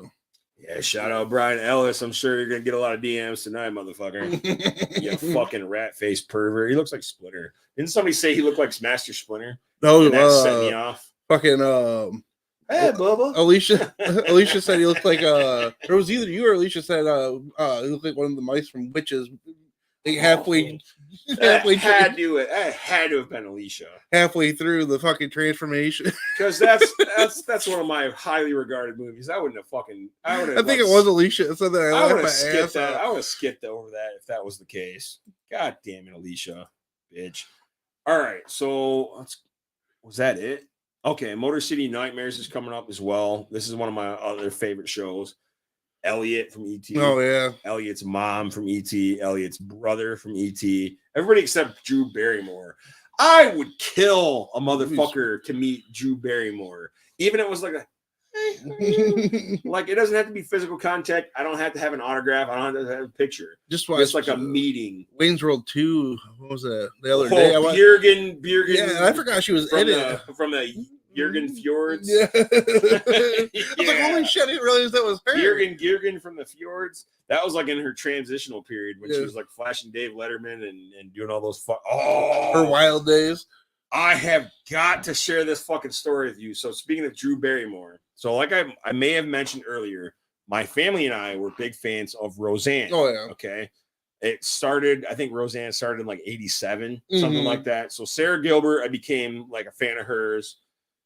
She played the dark recluse, weird kid, whatever. And I kind of like associated with that. She was doing the fucked up comic books and shit like that. You know, I draw fucked up comics and shit. Weird, right? She did a movie with Drew Barrymore. Okay. I don't remember when it came out. I think it was probably 1990. It was called, I'm gonna look it up. This is what we do. I have to get my facts straight. I love Google. Don't Google. Oh, this is Google, but this is IMDb Google. So this is for like, okay, it came out in 1992. It was a movie, rated R, hour and 33 minutes, called Poison Ivy. Oh, okay. All right, so Poison Ivy was a seductive teen befriends an introverted high school student, Sarah Gilbert, and Drew Barrymore, and schemes her way into the lives of her wealthy family. This also had Tom Skerritt, who you might know from Alien. Wait a minute. Don't quote me on that. Nerd World. Yes, he was in Alien. Okay. He was in Top Gun. He was in Picket Fences. He played Cousin Strawberry in Up in Smoke. Oh, okay. Strawberry! But he played Sarah Gilbert's father. And now this is where it gets fucked up. So Sarah Gilbert's mom in this movie is like dying. I think she has emphysema, cancer of some sort like that. And she becomes friends with Drew Barrymore. Now, my mom rented this fucking movie and brought it home for me and my sister. No. So it's me, my mom, and my sister on this fucking sectional couch, right? And at one point, Tom Skerritt in the rain is like railing Drew Barrymore across a fucking convertible. And like, you know, me and my sister just fucking like sitting here like doing like this, like, what do we do? Your mom's probably at least like, oh, nothing's happening. Like, it's like an hour into this fucking movie. You know, we thought it was going to be like a dark comedy. Or she thought it was going to be a dark comedy, but we're like, just like watching Drew Barrymore get fucking railed from behind from this fucking old guy. Like, what do you fucking do? 92. So I was 11. She was 9. And we're just sitting on the couch watching this fucking movie with my mom. Oh, shit. She's like, okay, I think we're going to stop it now. No, it's too late. We already got saved. We saw everything. Yeah. We already saw the poison ivy. Yeah. We already know what's happening. You know, that's probably the most raunchiest thing that happened in the whole movie. Jesus Christ. So, yeah, that was one of those movies that really fucked me up. Did you ever go back and watch it all the way through? I remember Drew Barrymore was kind of basically trying to take over, and she was trying to become the new mom. She was trying to become the wife. Oh, okay. I don't know if we finished it right then and there. I think she definitely did turn it off, though. You know, I'm like, thoughts. That was the worst of it. You know, seeing an old guy fucking railing Drew. Jesus Christ. Bruce Campbell, who plays Ash. Oh yeah, dude. I tell you what, that was one of the most satisfying autographs I ever got in my life. I'd like to meet him. He seems like an asshole, but he'd be probably cool to meet. Definitely seems like an asshole if you want to fucking sit there and pester him about every little thing. To me, I would put him right up there with Harrison Ford. Like, he does not want to fucking talk to Star Wars fans. I bet. You know, like, in the back of his mind, he appreciates what he did, you know? But, like, dude, I'm over it. Go outside. Yeah, that's all. I've done other shit, you know? I would like to fucking go up and talk to Harrison Ford and be like, yeah, I really loved Regarding Henry. Yeah. Like, I would, if I met him, I'd bring up Fugitive, because that's one of my favorite movies of his. Like Star Wars or Indiana Jones. I love Fugitive. Like, don't harp on that one, like Tony Soprano, James Gandolfini. I must have seen a dozen of his movies that that were pre-Sopranos that I was a fan of. But yeah, he's. I would definitely agree that he's probably a dickhead. You got that picture of him flipping you. The few seconds that I interacted with him, he was cool with me. You know, I didn't ask him anything ridiculous. Have you seen Weird Al lately? The actual Weird Al? Yeah, I've seen Weird Al. He looks a lot like Daniel Radcliffe. He looks like fucking him now. Like Bruce Campbell? Yeah. Like, I thought it was Bruce Campbell on TV for a minute, and then he started talking. I was like, wait, that's fucking Weird Al. Well, let's take a look at this. Holy shit, it's already fucking 9 o'clock. Is it really? We gotta wrap this fucking shit up. Okay, so Weird Al, you said, right? Yeah. Weird Al now. I thought it was fucking Bruce Campbell until he started talking. And I was like, what the fuck? I can kind of see that. Like they were related. It's the eyebrows. Yeah. It's the fucking eyes and the eyebrows. There it is, right there. That's what I see. Holy shit. Okay. Yeah. Oh, dude. Yeah. Somebody actually did compare them. Okay, so it wasn't just me then. Yeah. Check that shit out. Yeah. Okay, cool. Good shit. But that was like one of the most satisfying autographs I got. I got the Freddy versus Jason versus Ash comic. I don't know anybody else who's got that fucking shit. No, I didn't know that comic was a thing, you know? Better vault that motherfucker up. I did. Did you? I fucking did. You got a big ass save. Yeah. So Bruce Campbell signed it with like a paint marker. And he was like, let it dry. And I thought it was dry. Oh, no. It smudged it. Like his autograph was fine, but the part where he wrote underneath Ash, that smudged. Oh, good. But luckily, my homie from CBCS, Cody Lockwood, hooked me up, and we got it all verified. This guy, Jonathan Davis. If you haven't seen Terrifier 2, I keep trying to get the girls to watch Terrifier 2. They just don't. I'm like, fuck that shit. Just wait to the first kill. It's not that bad. You know, it's really not that bad. I don't know what the fuck this guy had to do with Pulp Fiction. I don't recognize him. Austin Power. I think he was he played the Gimp. Oh, no. You still don't recognize him, but I think he was a writer or director of some sort. And then Ted Raimi who's Sam Raimi's Yeah. brother. And Sam Raimi, everybody knows from Evil Dead, Mhm. synonymous with Evil Dead, Spider-Man, shit like that. He's going to be there. He played the corrupt cop in the video game The Quarry. Oh, okay. That's when you were saying it was pretty good. I never Yeah, played. dude, it was really creepy. Was it? It was really fucking creepy. But that's who's going to be at Motor City Nightmares. We're going to wrap this shit up because it's fucking 9 o'clock. And we've already been talking for 2.5 fucking hours. I got to fucking go to work tomorrow.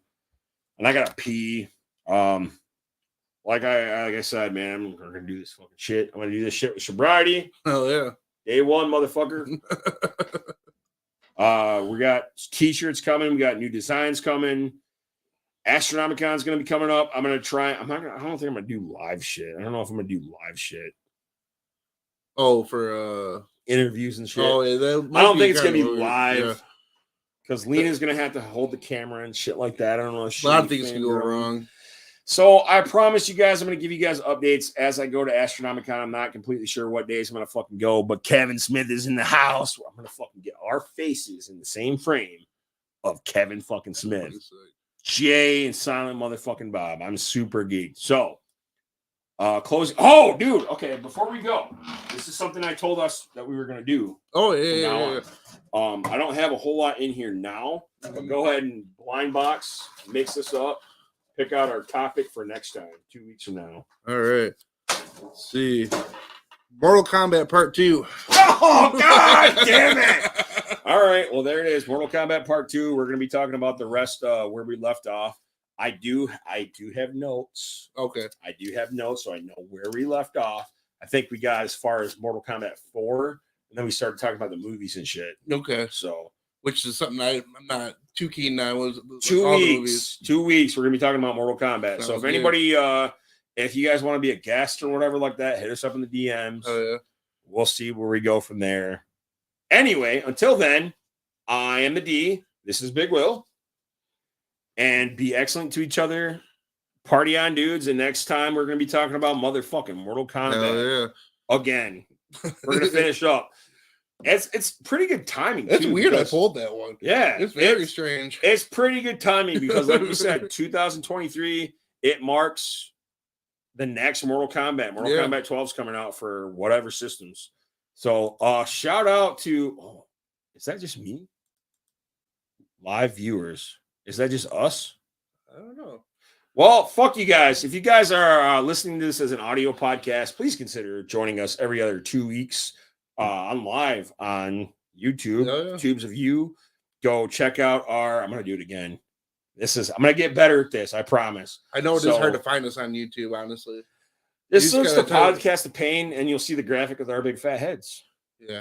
Easy peasy. So again, these are our sponsors. Chimera Illustration and Design, Minor, Devana Toys and Collectibles, Beard Oil, Kill 'em All Beard Oil. Use the code PAINPOD for 10% off your beard enthusiast products. Also, this coming weekend, March 3rd, 4th, and 5th, Astronomicon. Go to astronomicon.com. If you're trying to meet Kevin Smith, you're fucked because all that shit's already gone. But there's going to be plenty of awesome people there. Horror movie guests, pop culture guests. Blothar from Guar is going to be there. Lots of artists, lots of awesome fucking vendors are going to be there. Twisted, Blaze, ABK, Alazulu, ROC, they're all going to be there. Concerts, movie nights galore. Check it out. And then make sure to check out our fucking TeePublic show. I'm going to do this better next time. So where you guys can actually see the link. tpublic.com/user/the/podcast/the of whatever. Read it on the fucking screen. Find us on goddamn TeePublic. Goddamn. Anyway. Other than that, be excellent to each other and party on, dudes. Peace out. Thanks for joining us. And fuck you, Brady. Not kidding. I love Brady. Brady's cool as shit. All right. Peace out, guys.